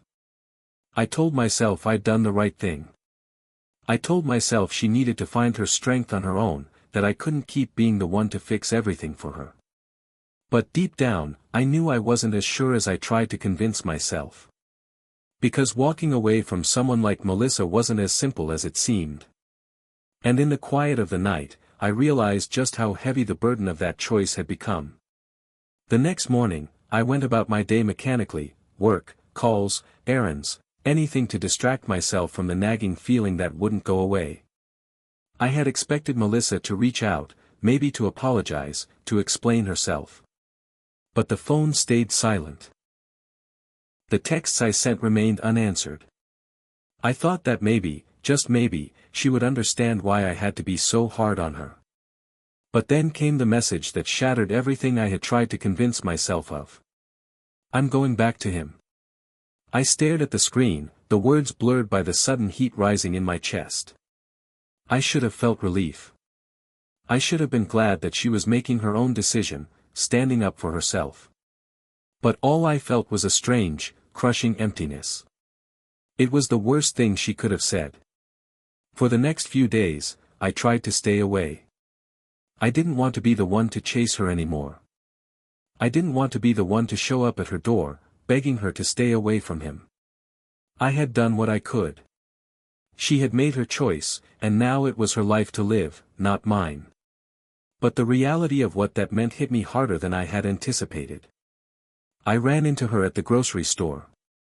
I didn't expect to see her, didn't plan for it, but there she was. Standing in front of the produce section, scanning the apples with a faraway look in her eyes. She didn't see me right away. I almost turned to leave. But then she looked up, and our eyes met. For a moment, neither of us said anything. I could see the weight of everything in her face, the same way I felt the heaviness of the choice I had made. She was the first to speak. "Jake," she said softly, as if testing the waters. "I didn't expect to run into you." "Yeah," I muttered, shifting uncomfortably. "Same here." The silence stretched between us, thick and suffocating. We both knew there was more to say, but neither of us wanted to be the first to say it. "Have you been all right?" she finally asked, her voice quieter now. "Been keeping busy," I replied, giving a half-hearted shrug. "How about you?" She paused, looking down at her hands, then back at me. "I'm trying, Jake.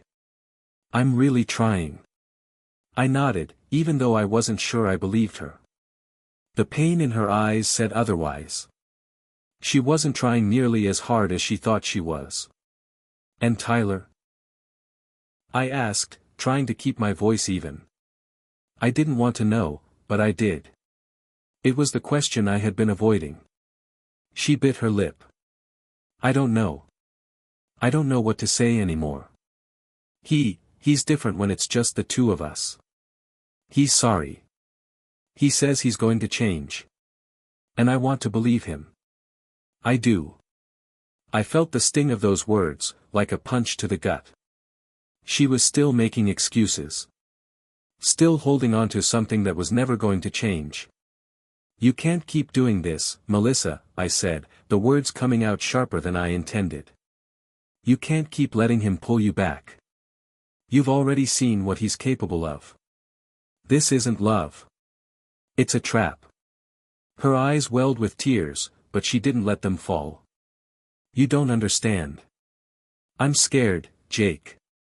I don't know how to let go of the only thing that's ever felt like home, even if it's toxic."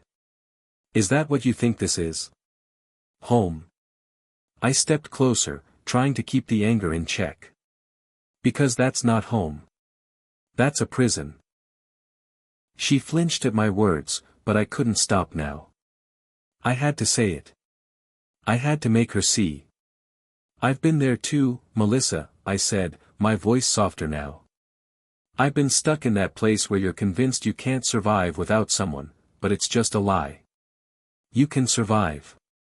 You're stronger than you think. But you have to let go. She wiped her eyes, and for the first time, I saw the cracks in her armor. The girl I once knew was still there, buried beneath the layers of pain and fear. But she wasn't ready to be free yet. And maybe that was the hardest part of all, knowing that no matter how much I wanted to help her, I couldn't save her from herself. I don't know what to do, she whispered, her voice breaking. I don't know if I can ever get out of this. Melissa, I sighed, my heart aching for her. You already have everything you need to get out.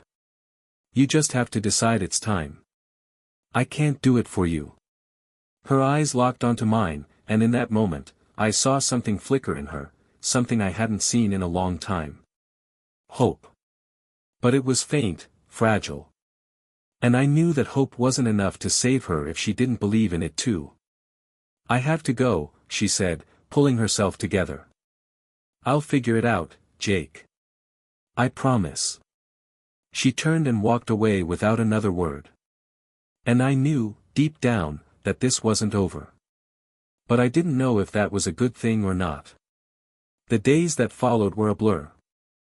I went through the motions, work, gym, eating, sleeping. But nothing felt the same. The space I had carved out for myself after pushing Melissa away felt hollow, empty, like I was living in someone else's life. I had told myself that walking away was the right thing to do, but it wasn't making anything easier. I kept thinking about her. How she looked at me that day in the grocery store, the pain in her eyes. It wasn't just guilt or regret. It was the kind of hurt that stuck to your soul, the kind of hurt that lingered long after the moment passed. But I couldn't keep holding on to her mistakes. I couldn't keep worrying about what she was doing, what choices she was making. I had to trust that she'd make the right decision, even if that meant walking away. That was what I told myself, at least. It was a Thursday morning when I ran into Tyler. I had gone to the coffee shop near the office to grab my usual, black coffee, no sugar, and was halfway through paying when I heard a voice behind me. Well, well. Look who it is, the voice sneered. I turned to find Tyler standing there, a smug grin on his face, arms crossed over his chest. His presence, just the sight of him, sent a wave of anger through me that I couldn't suppress. What do you want, Tyler? I said, trying to keep my voice level. But I could feel the tension rising between us, like a wire stretched too tight. Oh, nothing much, he said, his tone dripping with sarcasm. Just figured I'd catch up with you since you've been hiding from Melissa. I clenched my jaw, trying not to let him get under my skin. I'm not hiding from anyone. He took a step closer. She's struggling, you know. She needs someone, Jake. And you just walked away. You think that's going to make things better? I didn't say anything. What was I supposed to say? That she needed to make her own choices. That I had tried, but she wouldn't listen. Tyler wasn't looking for a conversation. He was looking for a fight, and I wasn't about to give him that satisfaction. You think you're some kind of hero, don't you? He continued, his voice lowering with venom. She doesn't need your pity. She's better off with me. I took a deep breath, fighting the urge to punch him in the face. The last thing I needed was to get sucked back into his game. I don't think she's better off with anyone who treats her like property, I finally said, my words cold, sharp. Tyler's face twisted with fury, but he quickly masked it with a laugh. You don't get it, do you? She's mine. She always will be. I didn't say another word. I just turned around, picked up my coffee, and walked out of the shop. I didn't go home that night. I didn't know where to go, really. I spent hours just driving, aimlessly. My mind was a constant whirlwind of thoughts, most of them focused on Melissa. I thought about what Tyler had said. About how he still saw her as something to control, something to possess. And I thought about how she had always been so afraid of letting go of him. But I also thought about how she had tried to take that step back with me. How she had hesitated when I told her she could leave. She was caught in something far darker than I could ever understand. I pulled into a park near the water. The sound of the waves crashing against the shore was soothing, almost hypnotic.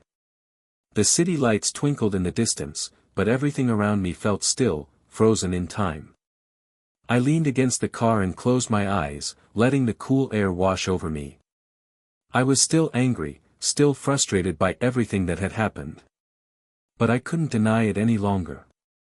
I still cared about her. I still wanted to help her, even if it meant facing the consequences of my earlier decisions. But was it too late? Had I pushed her so far away that there was no coming back? I wasn't sure anymore. The next few days were quieter. Melissa didn't reach out. Tyler didn't show up at the coffee shop again. It was like the world had gone silent for a while, allowing me to think. And the more I thought, the more I realized how much I missed her. I thought I had made the right call by stepping back, by telling her to choose for herself. But I couldn't escape the nagging feeling that I had left her to fight a battle she wasn't ready for. I didn't know what I was supposed to do now. I didn't know if there was even anything left to salvage. But there was one thing I knew for sure: I wasn't done fighting for her. If she was still out there, still struggling, then maybe there was still a chance. Maybe the road back wasn't as impossible as I thought. It was early Sunday morning when I finally made the call. I stared at my phone for what felt like an eternity, my thumb hovering over the screen. I wanted to do this, needed to do this, but I didn't know if she'd even pick up. I didn't know if she still wanted to hear from me. But I had to try. I pressed the call button and waited as the phone rang. Each ring felt like a drumbeat, echoing in the quiet of the early morning. When she finally answered, her voice was soft, cautious. "Jake." I swallowed hard, trying to keep my voice steady. "Melissa, it's me. Can we talk?" There was a long pause on the other end. Then, softly, she said, "I don't know if there's anything left to say." I could hear the hurt in her voice, and it cut deeper than I expected. "I don't know either," I said, my voice tight with emotion. "But I need you to know I'm not giving up on you. On us. I don't care how long it takes. I'll be here." I heard her breathe in, then out. A long, slow sigh. "I don't know if I can be saved, Jake." I could feel her pain. The walls she had built around herself. But I wasn't going to let her push me away again. "You don't have to be saved all at once," I said gently. "But I'm not leaving you to fight this alone." The hardest part of reconciliation wasn't the words or the apologies, it was the willingness to be vulnerable. It was opening up and admitting that the walls we had built, the walls I had built, were holding us both back from what we truly needed. But that wasn't something I could face on my own. I had called her. But it wasn't enough. Not yet. A week had passed since our conversation, and I knew she needed space, just as I had needed space to figure out what I wanted. But the silence was unbearable. I couldn't stay in that limbo anymore. I had to be proactive. I had to show her that I wasn't just talking a good game, that I was willing to put in the effort to rebuild what we had, even if it meant risking rejection all over again. The question wasn't just about whether or not Melissa was ready to trust me again. It was whether I was ready to trust myself, to trust the choices I had made, and the ones I would make from here on out. I spent the morning at the office, but my mind wasn't on the work. I kept glancing at my phone, wondering if I should text her again. But that didn't feel right. Texting was too impersonal. It wasn't the kind of gesture that would show her how serious I was. So, I decided to show up in person. It was a gamble, I knew that. Melissa had already shown me that she wasn't going to make things easy. But this wasn't about her making it easy. It was about me making the effort, letting her know I wasn't walking away this time. I drove across town to the apartment she had been staying at. It wasn't much, just a small two-bedroom place in a quiet neighborhood, but it was enough. It was enough for her to hide away when the world got too overwhelming. I had seen that place a few times before, back when things were good. I had hoped it would stay that way, that we wouldn't end up at this point. But here we were. I stood outside her building for a long moment, my hands in my pockets, trying to summon the courage to walk up to her door. I could feel the weight of everything, the past, the mistakes, the hurt, and it all seemed to collide at that one single moment. I didn't have a plan. I didn't know exactly what I was going to say. But I knew that I couldn't stand by and do nothing. I took a deep breath and rang her doorbell. Melissa answered the door a minute later, looking surprised to see me standing there. Her hair was pulled back in a loose ponytail, and she was wearing a faded t-shirt and sweatpants, like she hadn't expected company. Her expression was a mix of confusion and caution. "Jake," she said quietly. "What are you doing here?" "I wanted to talk," I said, my voice coming out rougher than I had intended. "Can I come in?" She hesitated, biting her lip. I could see the internal struggle in her eyes, the same uncertainty that had been lingering between us for weeks. But then she stepped aside, wordlessly, and I walked in. We sat down on the couch, the silence stretching between us for a moment. She looked uncomfortable, shifting slightly as she waited for me to speak. I could tell she wasn't sure if she wanted to hear what I had to say. But I had to say it.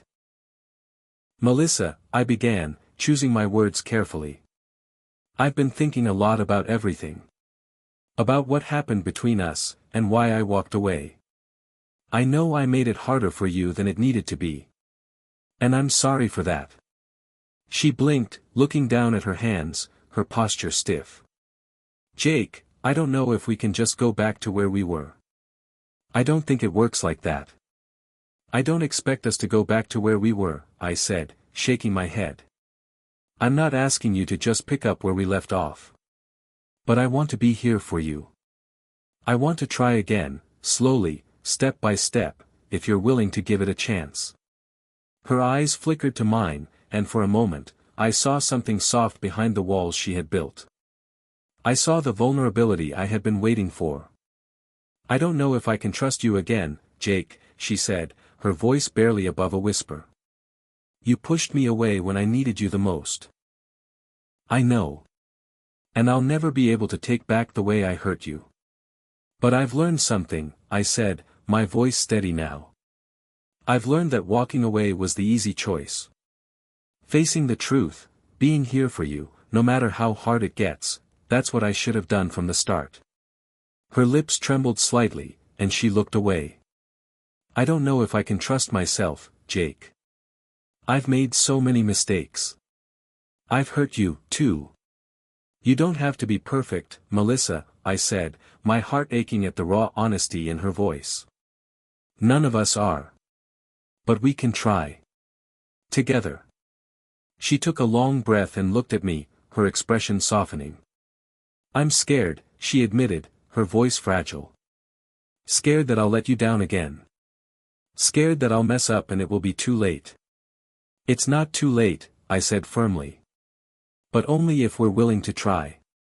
If you're willing to trust me again, even just a little, then I'll show you that I can be the person you need. But I need you to trust me, too." The silence hung between us, both of us facing the reality of what was at stake. But in that moment, I realized something. I didn't want to live with the what-ifs. I didn't want to walk away from this without trying. Finally, after what felt like an eternity, Melissa nodded slowly. "Okay," she whispered. "Okay, I'll try." I felt a rush of relief wash over me, but it was tempered with the realization that this wasn't going to be easy. There were no guarantees. No shortcuts. But maybe, just maybe, this was the start of something new. We didn't say much more after that. But as I left her apartment, I felt a sense of hope that hadn't been there before. Maybe we were still broken, still fractured. But the road to healing had just begun, and that was more than I could have asked for. The next few weeks felt like stepping through a fog. Everything was unclear, uncertain, and yet, somehow, I felt more alive than I had in months. Melissa and I were trying. We weren't rushing back into anything, but we weren't walking away, either. It was a fragile balance, one I was determined to hold on to. I would text her occasionally, just to check in, to see how her day was going.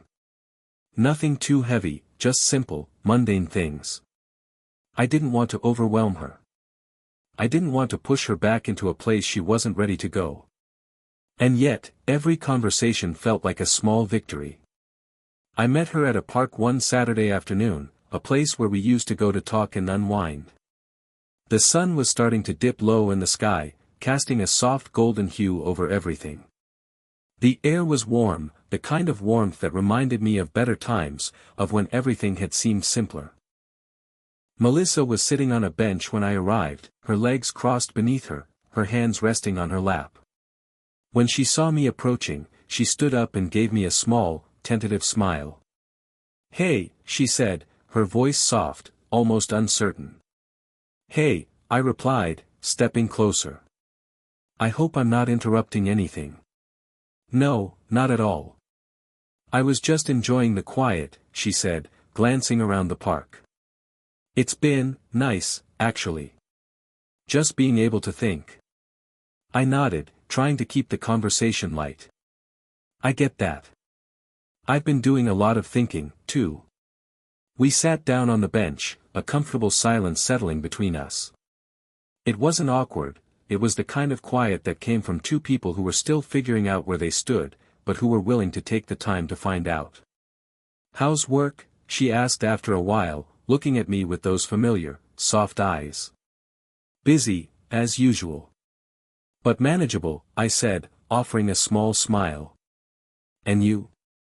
How's everything with your new project?" "Stressful," she admitted, a small laugh escaping her lips. "But I'm getting through it.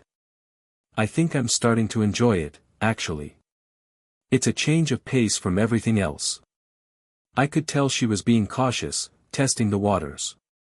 She was still holding something back, and I didn't blame her. The scars of the past were still there, lingering beneath the surface, even if we were both pretending for a moment that they didn't exist. "I'm glad," I said sincerely. "I'm really glad you're finding some joy in what you're doing. You deserve it, Melissa." She looked at me then, her gaze steady but cautious. "I don't know what I deserve anymore, Jake. I've made so many mistakes. I've hurt you, and I've hurt myself." I felt a knot tighten in my chest, the weight of her words sinking in.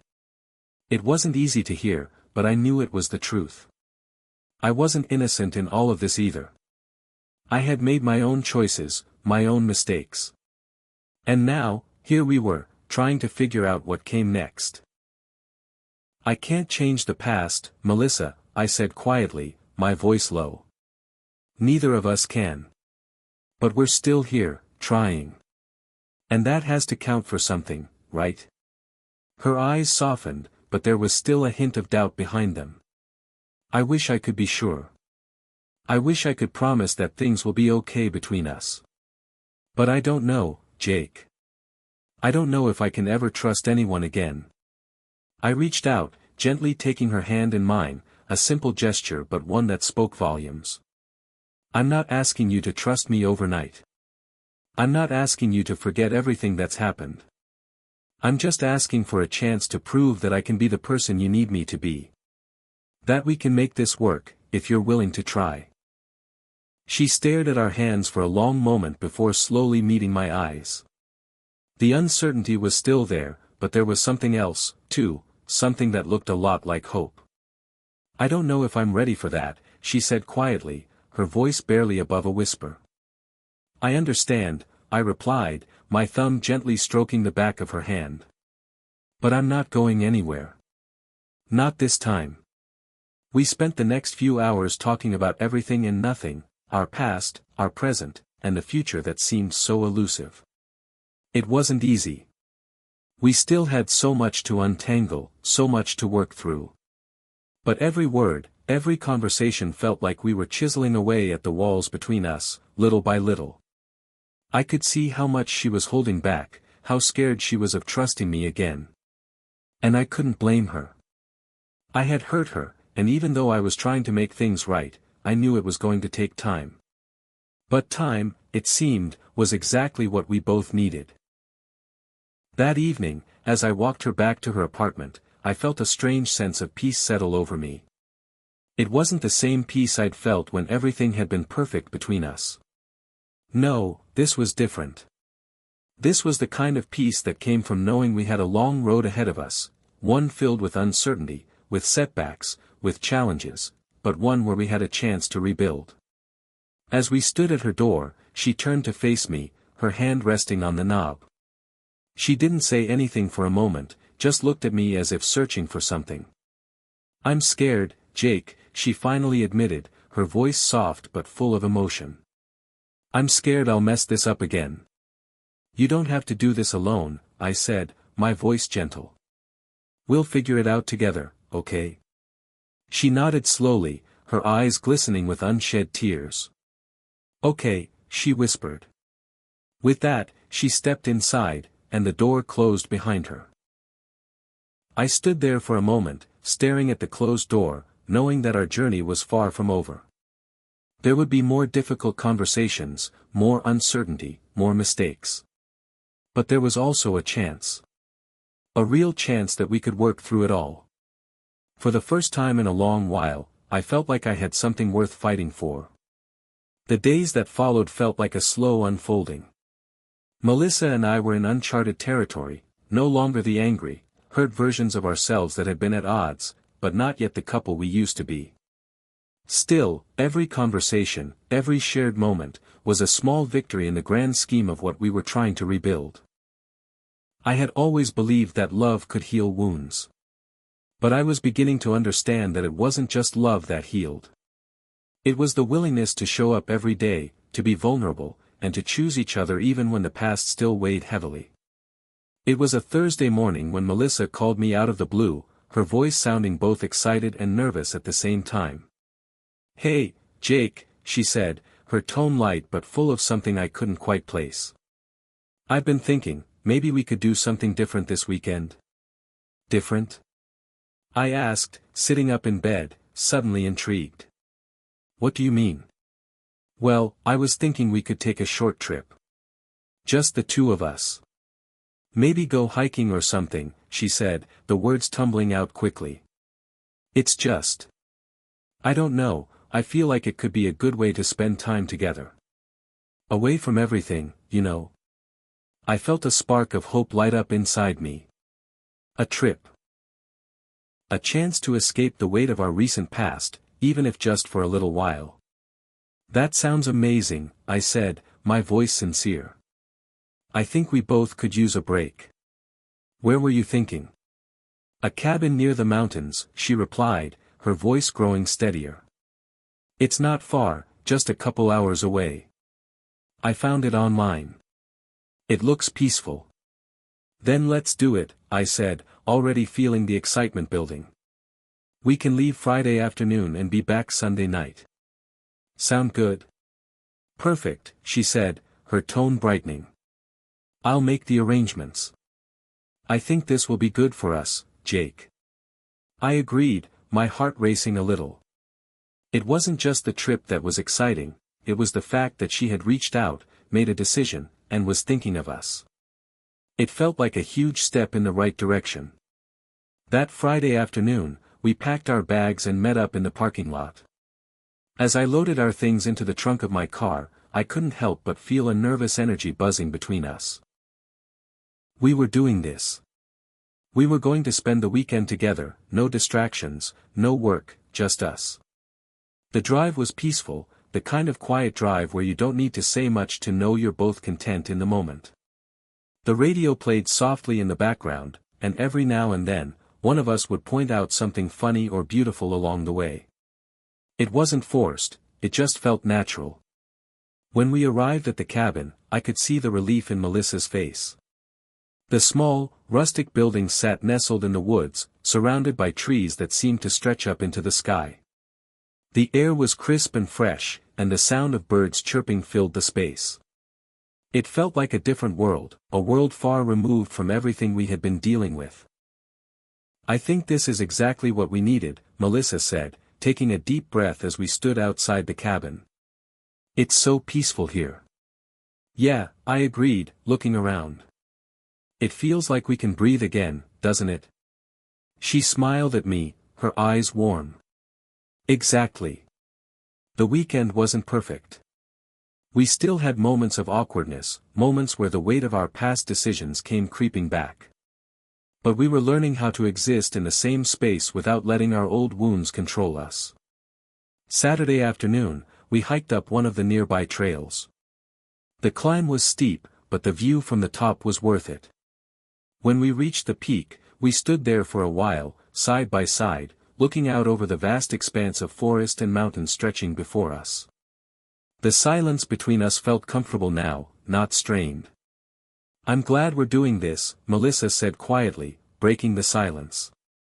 She turned to look at me, her face soft. I didn't think I was ready for this kind of trip, but I'm happy we're here. I'm happy, too, I said, my voice steady. It feels like we're starting fresh, doesn't it? Like we're not just holding on to the past anymore. She nodded slowly, her gaze drifting back to the horizon. Yeah. It's like, the past is there, but we don't have to carry it with us.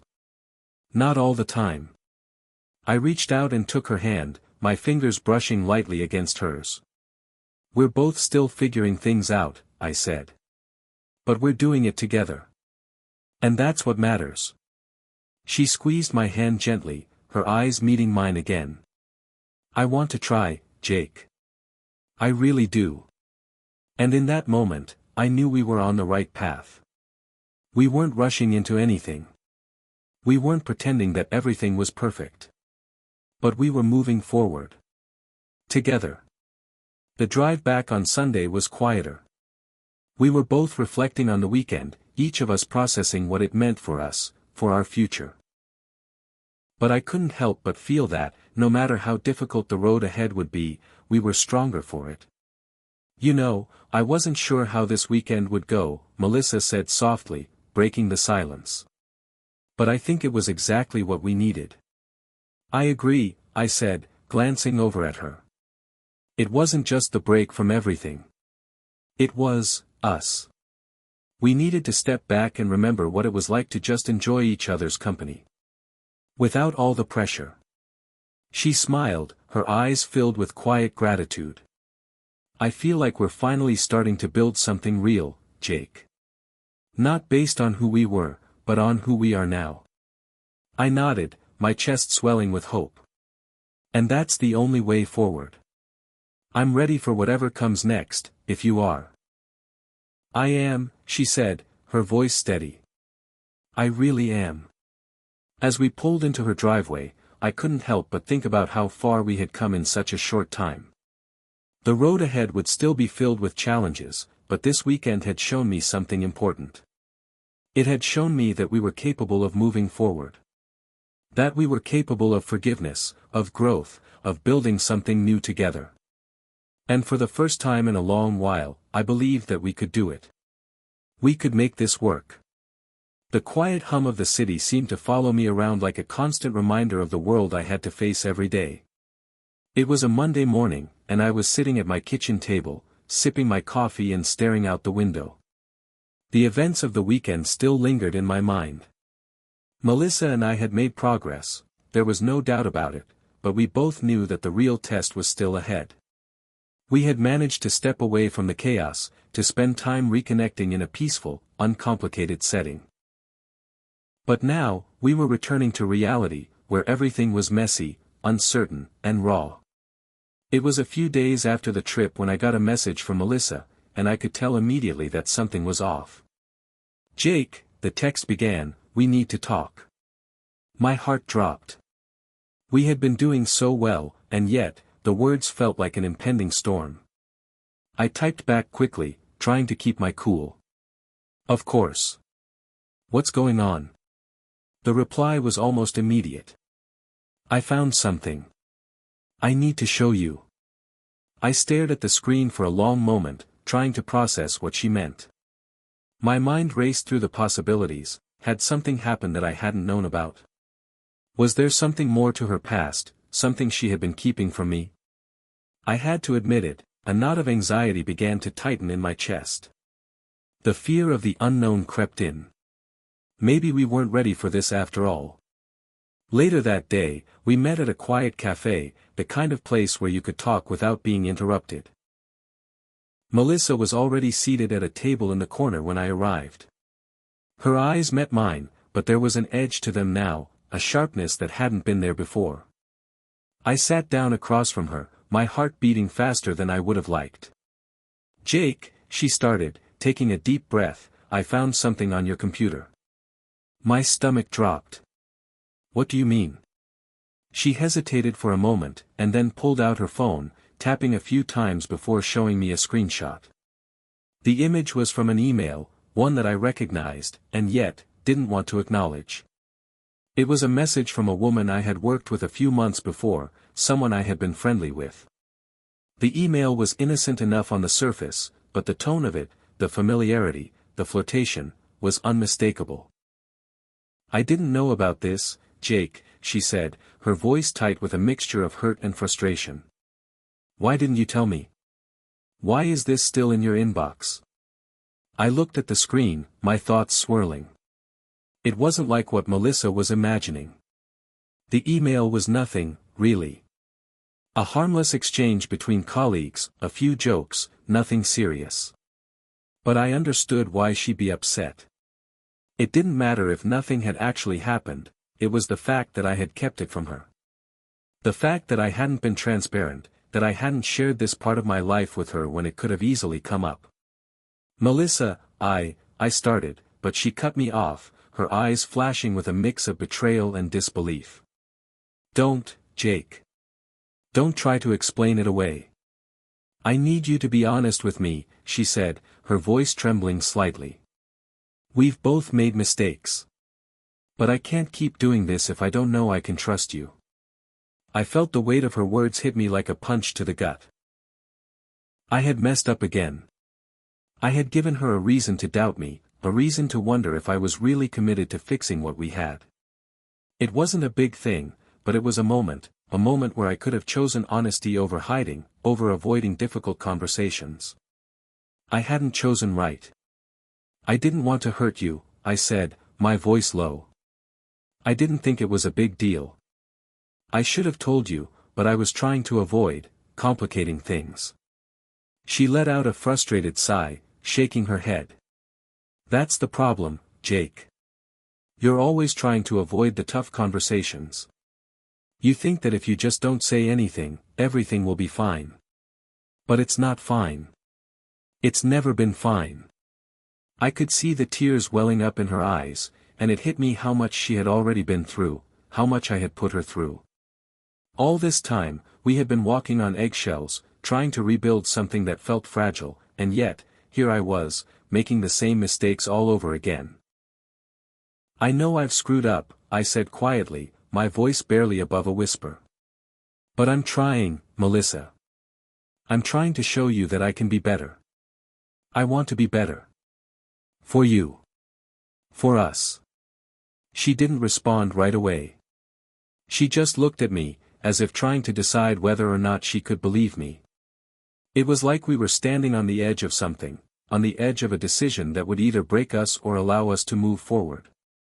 "I want to believe you, Jake," she finally said, her voice raw with emotion. "But it's hard. It's hard when I feel like I'm always second-guessing everything you do. It's hard when I don't know if you're going to keep hurting me." I swallowed hard, the lump in my throat making it difficult to speak. "I understand.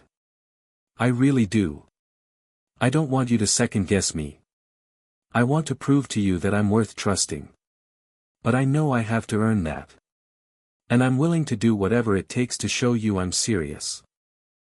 She took a long breath, her eyes locking with mine.